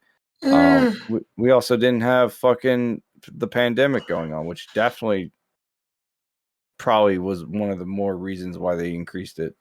Like, I think now they're just like 70's the base point for our AAA game. But we're really trying to charge 130. We're trying to get that 100. And that's exactly what I was about to say. And then if they keep bumping up the base price, it's going to go to 80 to 90 to the point where it's like it's $100 for a video game now. And it's and that's just the base game is $100, and it's like not even an inflation-based type of shit where it's like it's only going up because of inflation. No, it's going up because they're artificially creating the value of $100.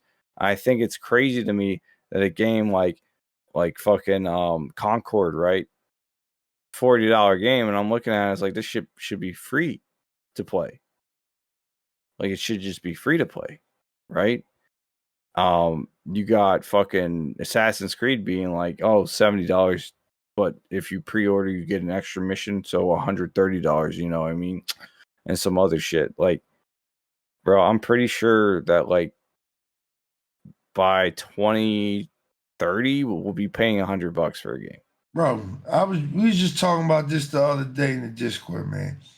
GTA 6 ain't gonna cost you $70. All right. GTA 6 is going to be $100 game, right? And then the multiplayer is going to be separate. I'm putting it on wax right now so we can go back to this. I'm telling you, these games are going to get, they're already at a point where these games are costing hundreds of millions of dollars for them to even develop most of the time. That's funny. That's for these big, stupid projects that they're doing. But still, regardless, a lot of these games, man, if they don't hit it big, and they never really see a return on their money. I mean, so that's also the other thing. The only games that really see return on their money are games like Duty and Madden and shit because of microtransactions. Like I said, I've talked about this enough. I don't want to talk about it again. It's one of those things where it's like, y'all just gotta vote with y'all wallets, man. Vote with y'all wallets, man. But y'all not doing a good job at it. Because like I've said on the podcast, everybody is part of the fucking problem. What version of Warhammer did you get? I got it for free. Yeah, you got it for free, but what version did you get? I got the Ultimate Edition. Okay. The one that was like what, $100? Oh, okay. Yeah. I mean, it's not 130 at least, but still. Listen, man. I would have been fine with just the base game, dog. That's all I'm saying. I stabbed the nigga. You shot a nigga. The nigga still died, dog. Yeah, I mean, like, it don't matter, man. A homicide is a homicide, man. I mean, you listen, man. I'm trying to tell you, everybody's part of the problem. What I was trying to say before I lose my thought, because I'm fucking exhausted. No, it's all good. Damn, what was I about to say? Fuck. It's there's some of these games that have a crazy budget, all right? Concord included. Crazy ass $1 million, $1 billion budget. Don't even merit it. Fucking 70, but the price point is $70, right? Yeah. But the game, what the game has to offer is fucking nothing. Yeah. And it's Skull like and Bones. Skull and Suicide Bones, Squad. exactly. Suicide Squad. All these games, full price point. Yeah, I know what Bro, you're getting to. I'm just saying, it's like people are like, oh, the price of games should be X, Y, and Z or whatever. It should not be going up because these people can't manage their projects properly or gauge their own player base. I think reason why free to play games usually are more successful on average is not because they're free. It's because they go for the microtransactions. The microtransactions make more money. I've probably said this before. It probably is cheaper to create an armor skin and sell that for $10 1,000 times than create a whole fucking full video game full price for $70 and try and get that to sell $100,000. It's cheap. It's probably just cheaper in the long run to sell bits and pieces of armor for cheaper pieces of prices and have billions of people buy that shit, and then you get twice the amount of investment return than actually funding the video game. So most video games, most free-to-play games, most games with microtransactions now are just platforms for money farming. And that's why mobile games go crazy, because that's all they are. Like, most of the time, the gameplay is shit. And they still make hundreds of thousands of dollars a year. And it's just stupid to me how games are increasing in price, but the production and quality is going down. So, Space Marine, welcome change. I'm willing to pay $70 or $60. Actually, let me double check that on Steam. What is it on Steam? Because I know it's 70. It's 70. Is it? I believe it's 70. It is. No, it's 60. Okay. Yeah, exactly. I know with Steam it just depends on the Ultra Edition was 100, Gold Edition was 89, so 90. Fucking standard was $60, $59.99. Bro, and again, it's gonna vary to platform. I know it's probably 70 on PS4, but still or PS5 or PS5 Pro now. It's just fucking crazy to me. It's just like the quality of that game is way better than most of the games that are actually cost $70. And it's just like, why? And it's because the people in that studio manage their shit better, manage their resources better. Even in their Q&As, I've been watching Open World Gaming. He's covering a lot of their Q&As. They're like, yeah, we got to just be careful on how we invest our resources. That'd be a great idea to do. I agree with that. So when it becomes apparent that we're just paying for bad management and bad fucking quality, I think that is 100% correct. I mean, that was a point that I should have made. I mean, let me go back and rephrase that. Like I said, I understand that these games are motherfucking expensive. They pricey. They got these shit with them. But again, just like he said, give us a good product, man. You know what I mean? Give us a product that's worth the money. And I think that's where we get into a strange gray area, because everybody's mindset of what a game costs is going to be different. Yeah. I mean, it's weird because I seen a video about this on YouTube, but it's all subjective to the person. Like, you may think Warhammer is worth paying full price, but there might be people out there that be like, I'm gonna play it once. It's like a $40 game, yeah. But here's the crazy part.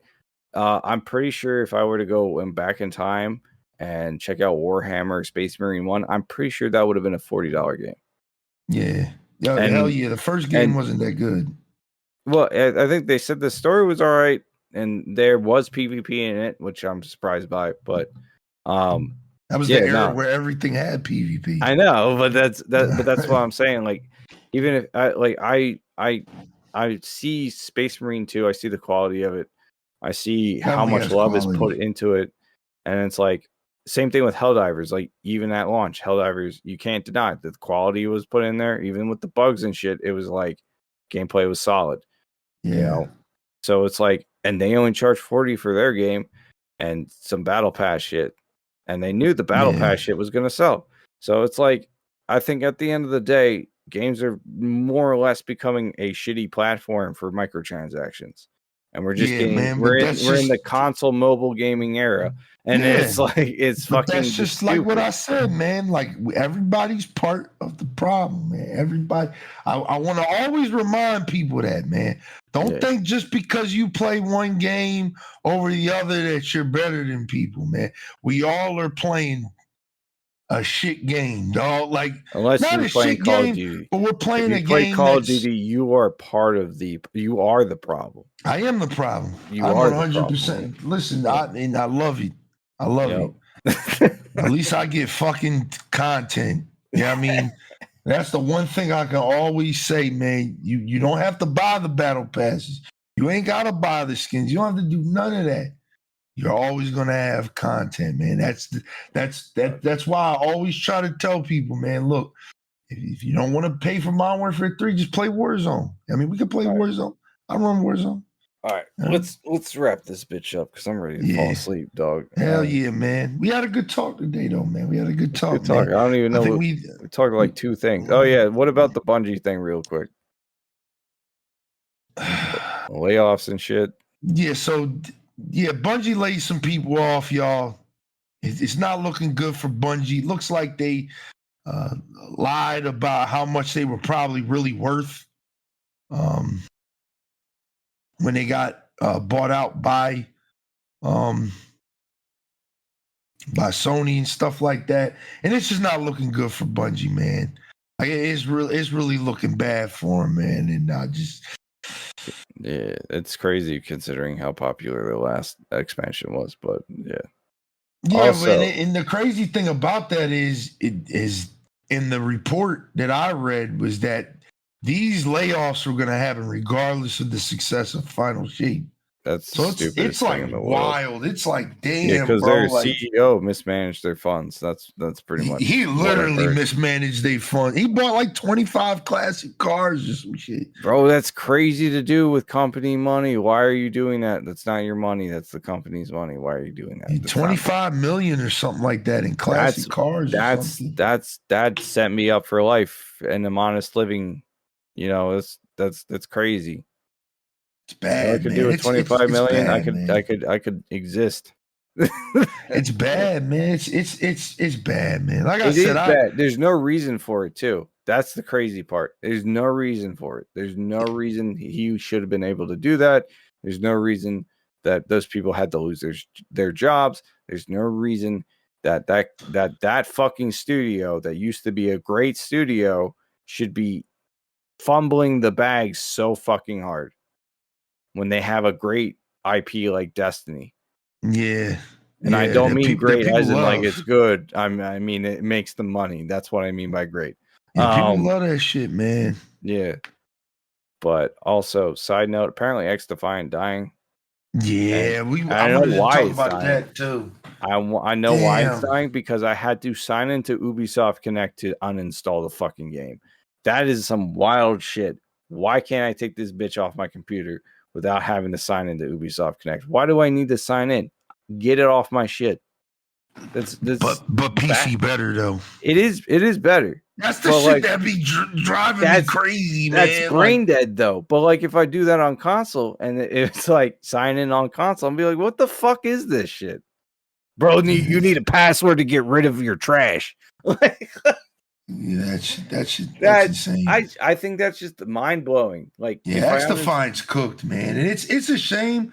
Like I commented on something on Instagram, and I got like all this hate, but I was really just being like, I was being like pseudo positive, like in the sense of like, it's one of those things where it's like I look at what's going on over with X Defiant, and I'm just like, bro, do they not know that literally in like 38 days they're gonna have like no fucking players because this is the most accessible Call of Duty to date with it being on Game Pass. It's also crazy to me that they called it the Call of Duty killer, and I'm like, all right, what game modes you got? What's going on here?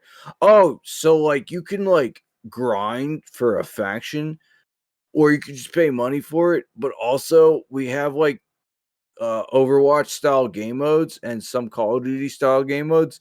I do like that escort mode. It's pretty dope. And we're gonna use factions. They're gonna be from all the Ubisoft universe. I was like, all right, that's interesting. And I played the game. I was like, okay, so it's Call of Duty, from 2010, and it has faction abilities.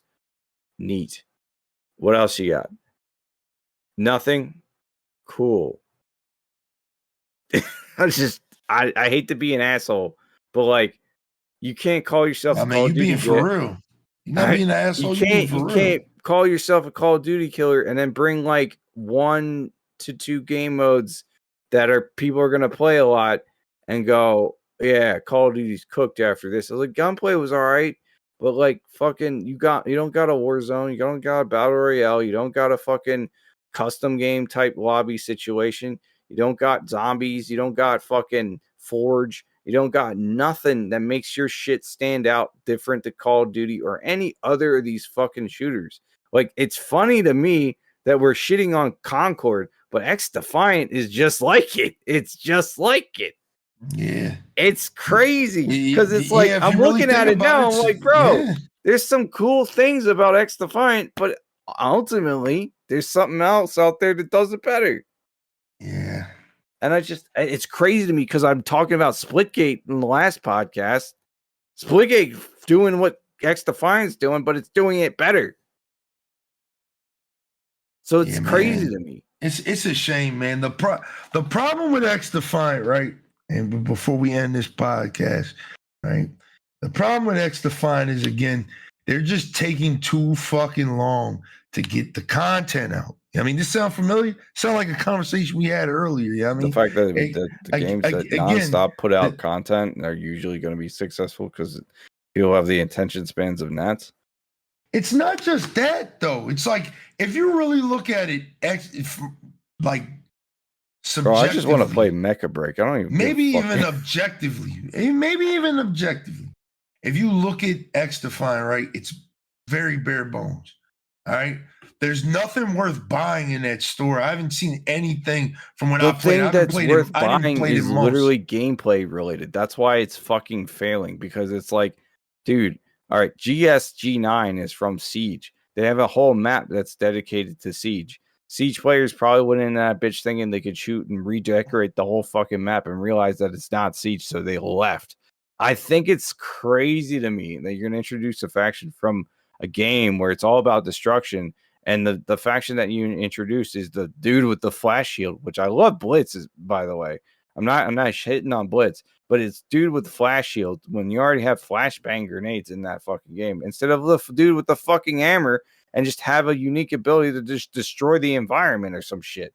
Like, there's so much wrong in general. I just think, design. Like I said, I think design too. But like I said, I think the bigger issue is bare bones, bro. Like, you got 5 game modes. You don't have enough weapons. I mean, and diversity in between no perks those weapons either. Too, like, you're gonna call it. There's no perks. There's no perks besides the team perks, and the team perks suck because the it's movement is dookie. You know what I mean? The movement is straight dog shit. You know what I mean? And that's what I said. It's Call of Duty from 2010. Like, yeah, but the movement even back then was better than better than well, this it shit. depends on which Call of Duty you talking about. Are we talking about Blops 2 or are we talking about Modern Warfare 3? No, we talking about Black Ops 1, Modern Warfare 2009. Yeah, dolphin diving was probably the peak movement for Call of Duty back then. That shit was never done. That shit was never done. I'm saying I'm not even talking about that type of movement, bro. I'm talking about in the sense of it feeling clunky. Like, X Defiant just feels clunky. Like, you feel it's the same problem I've had with Modern Warfare, right? Back in the day versus Halo. When you played Halo, right, the environment was like open. Like, you didn't get stuck on a random invisible wall. You know, the textures that didn't line up with the physical interaction between a box or car or warthog or whatever, right? Everything seemed like it was weighted, real, and part of the universe. Like, you could actually be there. When you play Modern Warfare 2010, you get stuck on random fucking stupid shit all the fucking time. Like, you couldn't even vault over a waist-high fucking wall because there's an invisible barrier there, or like you had to like the jump. It was such a chore to jump. The jumping kind of like you just did a bunny hop. It was annoying as fuck.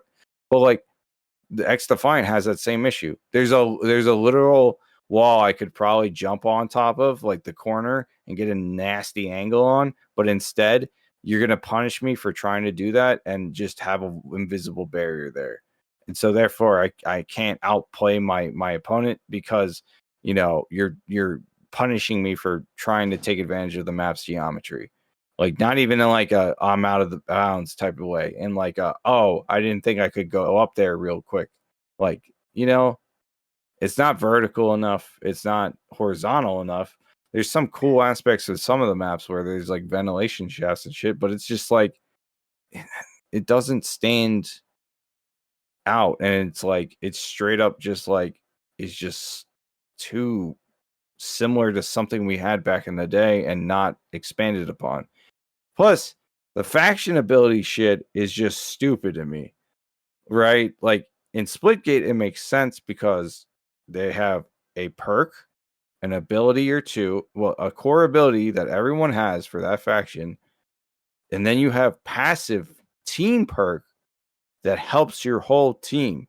Whereas in fucking X Defiant doesn't have that shit.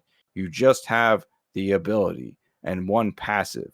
So it's usually selfish. So like some dudes get extra health. Some dudes shoot light people on fire. The only team passive that I think you get for fucking X Defiant is literally the healer dude. And that's just if you stand near them, they heal you faster. And it's only very small amount. So it's like it doesn't have any team synergy style of gameplay going on for it. It doesn't have a unique mechanic. It doesn't have like portals and shit like Splitgate does, or jetpacks or anything crazy like that. Movement is very basic. Map design is very linear and laney and fucking lame as fuck. Like it's 2010 Modern Warfare where you can't really go anywhere except for the lanes and shit. And if they do have maps without lanes, it's like fucking a clusterfuck with spawns. Like some of the spawns just are shit. Just shit. And then they have to push the payload shit, which is arguably the only fun aspect about the game. And the moment people unlock the best guns, it's just a shit show. Because if you're a new player going in, you're just going to get shit on because there are no perks to make your class kind of have some sort of advantage. If your gun is shit, has no attachments, you're fucked. And that is why that game is failing. It's you play it and you're like, there's no real skill gap here. Besides, there's no content. It's not even but there's no higher skill ceiling either. Besides, like quick scoping, like that's it. There's no fucking like I can like throw my throwing knife across the map and get a kill. I can shoot my grenade launcher across the map, get a kill. There's no like I can.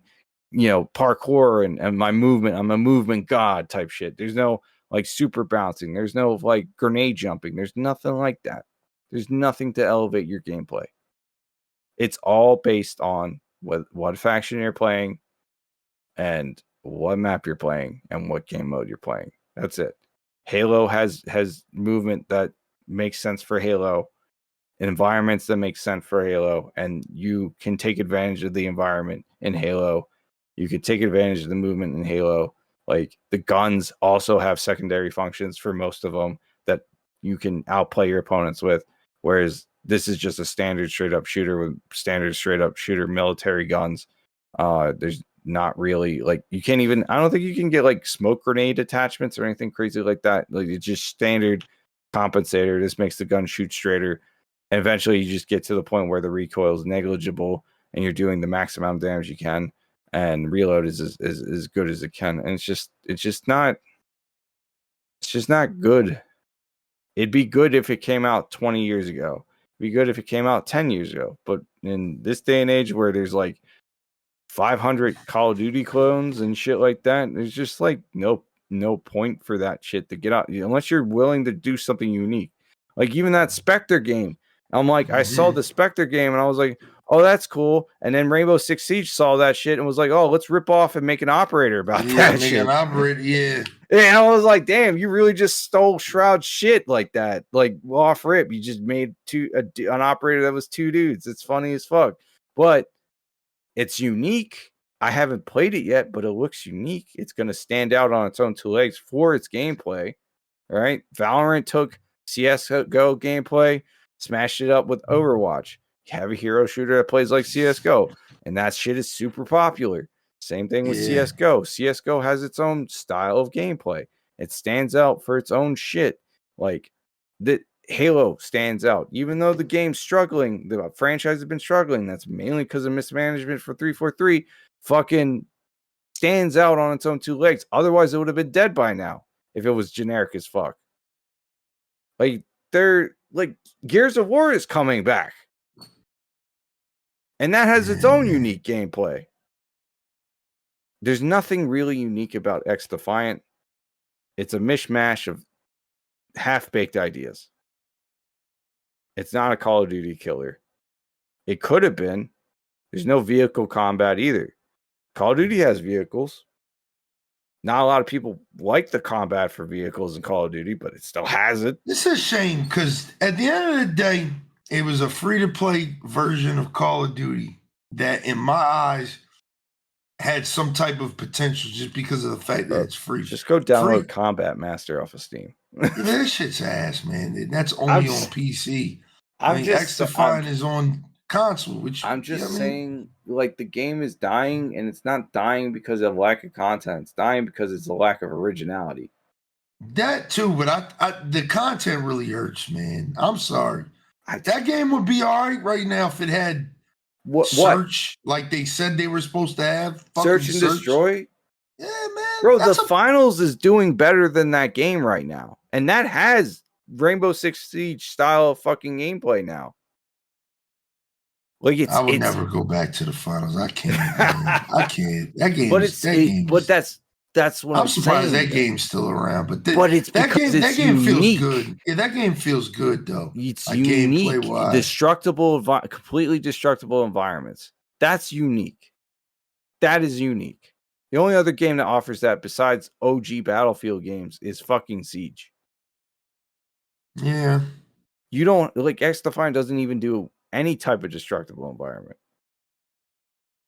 There's no destroyable cover. It's like you got inconsistent shit with like shooting through walls and stuff. Like, oh, I didn't know I could shoot through walls and shit. It's like, oh, we can shoot through that, not this. I've been saying it, man. I'm just saying, like, I don't mean to shit on the game. From what I've played, it's a mid shooter game. Yeah, we gave it a 6. I think that's exactly what it is. Yeah, and people sad about it. Like, I just. The devs above average. The devs should have tried harder. That's it. Like they didn't even flesh out the factions. That's the crazy part, right? Like, you have 2 abilities per faction, and you have a passive. And it's like, you sound very hurt about X Defiant. You all right? No, bro, I have like no stake in the game, so I'm just like, let me just get this out because I'm realizing this game is just like Concord, and I'm like, oh shit, it's the same shit.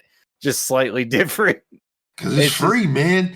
I'm telling you, that free shit, man. It lasted longer. It was free to play. That free shit does something to motherfuckers, man. That free shit, man, it just to play, and that is why it's still alive. If Concord was free to play right now, I'm pretty sure it'd still be alive. And I think so. And that's kind of what the problem is, right? Like, the problem isn't that, the barrier entry was like $60,000 or whatever the fuck.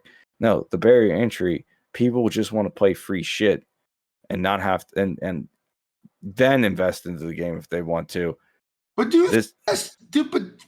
like, again, I think we've talked about this on the last episode. Well, we talked about this literally like an hour ago, but all right. I think it's like the double-edged sword, though. It's like, we say we hate microtransactions, we hate all this stupid shit plaguing our games. These games feel like a job to even enjoy anymore. Yeah. And then the game comes out and say, hey, we're not going to do any of that, but we need our fucking money, man. We need to make money somehow. So yes, this game's going to cost you $40, which is another thing within itself. We complain that these games are too goddamn expensive.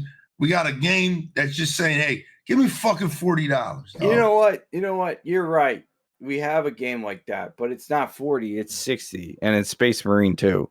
And it does all the same things that Concord did. The difference is that gameplay is way better. Yeah, that PvP is trash though, dog. Like, I'm not there for the PvP. I didn't sit here and go, I would have played if they said no PvP, just PvE. I would still be playing. Yeah, I would still be playing it too.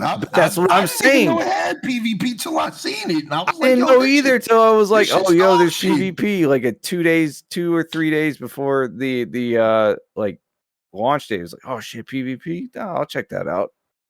But that's what I'm saying.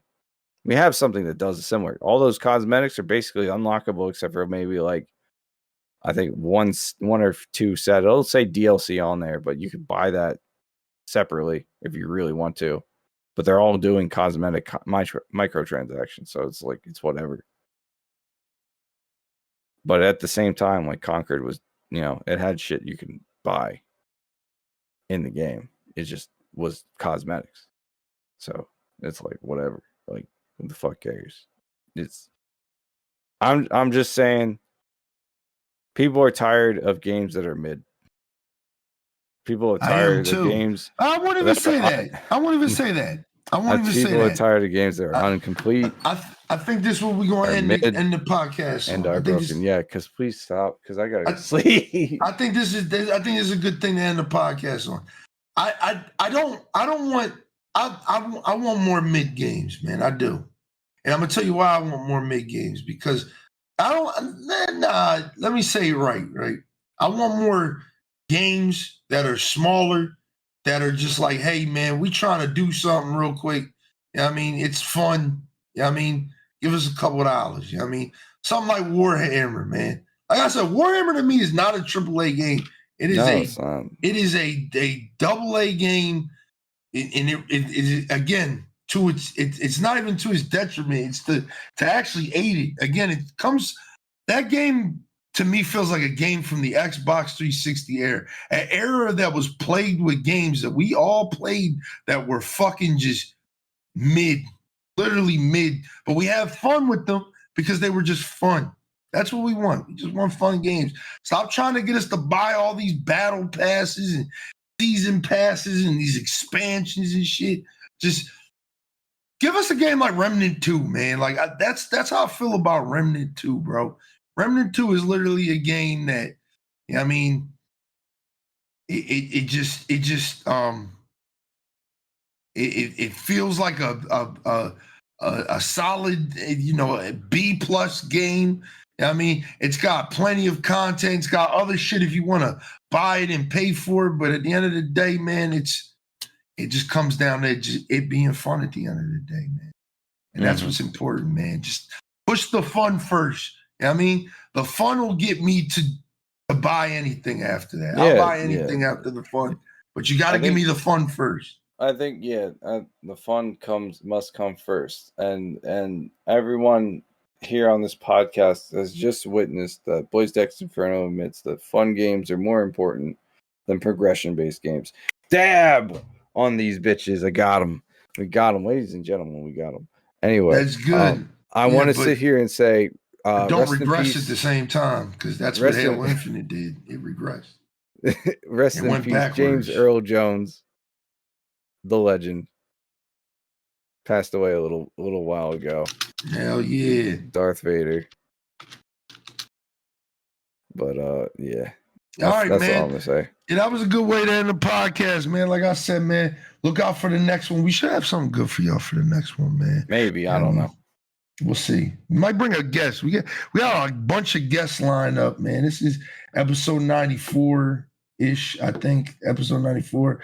So hopefully by the next one, we bring a guest on, man. It's been a minute since we had a guest on the Infernal Gaming Podcast, so we might bring some people on, man. This show's about to be 3 hours. Let's shut the fuck up and end this job. I'm going to bed. I'm tired as fuck. Right. Goodbye, everybody. Have a good rest of your day. I'm going to go take a shit. At 3 a.m. in the morning? Yes, brother. This nigga, man. All right, y'all. Peace.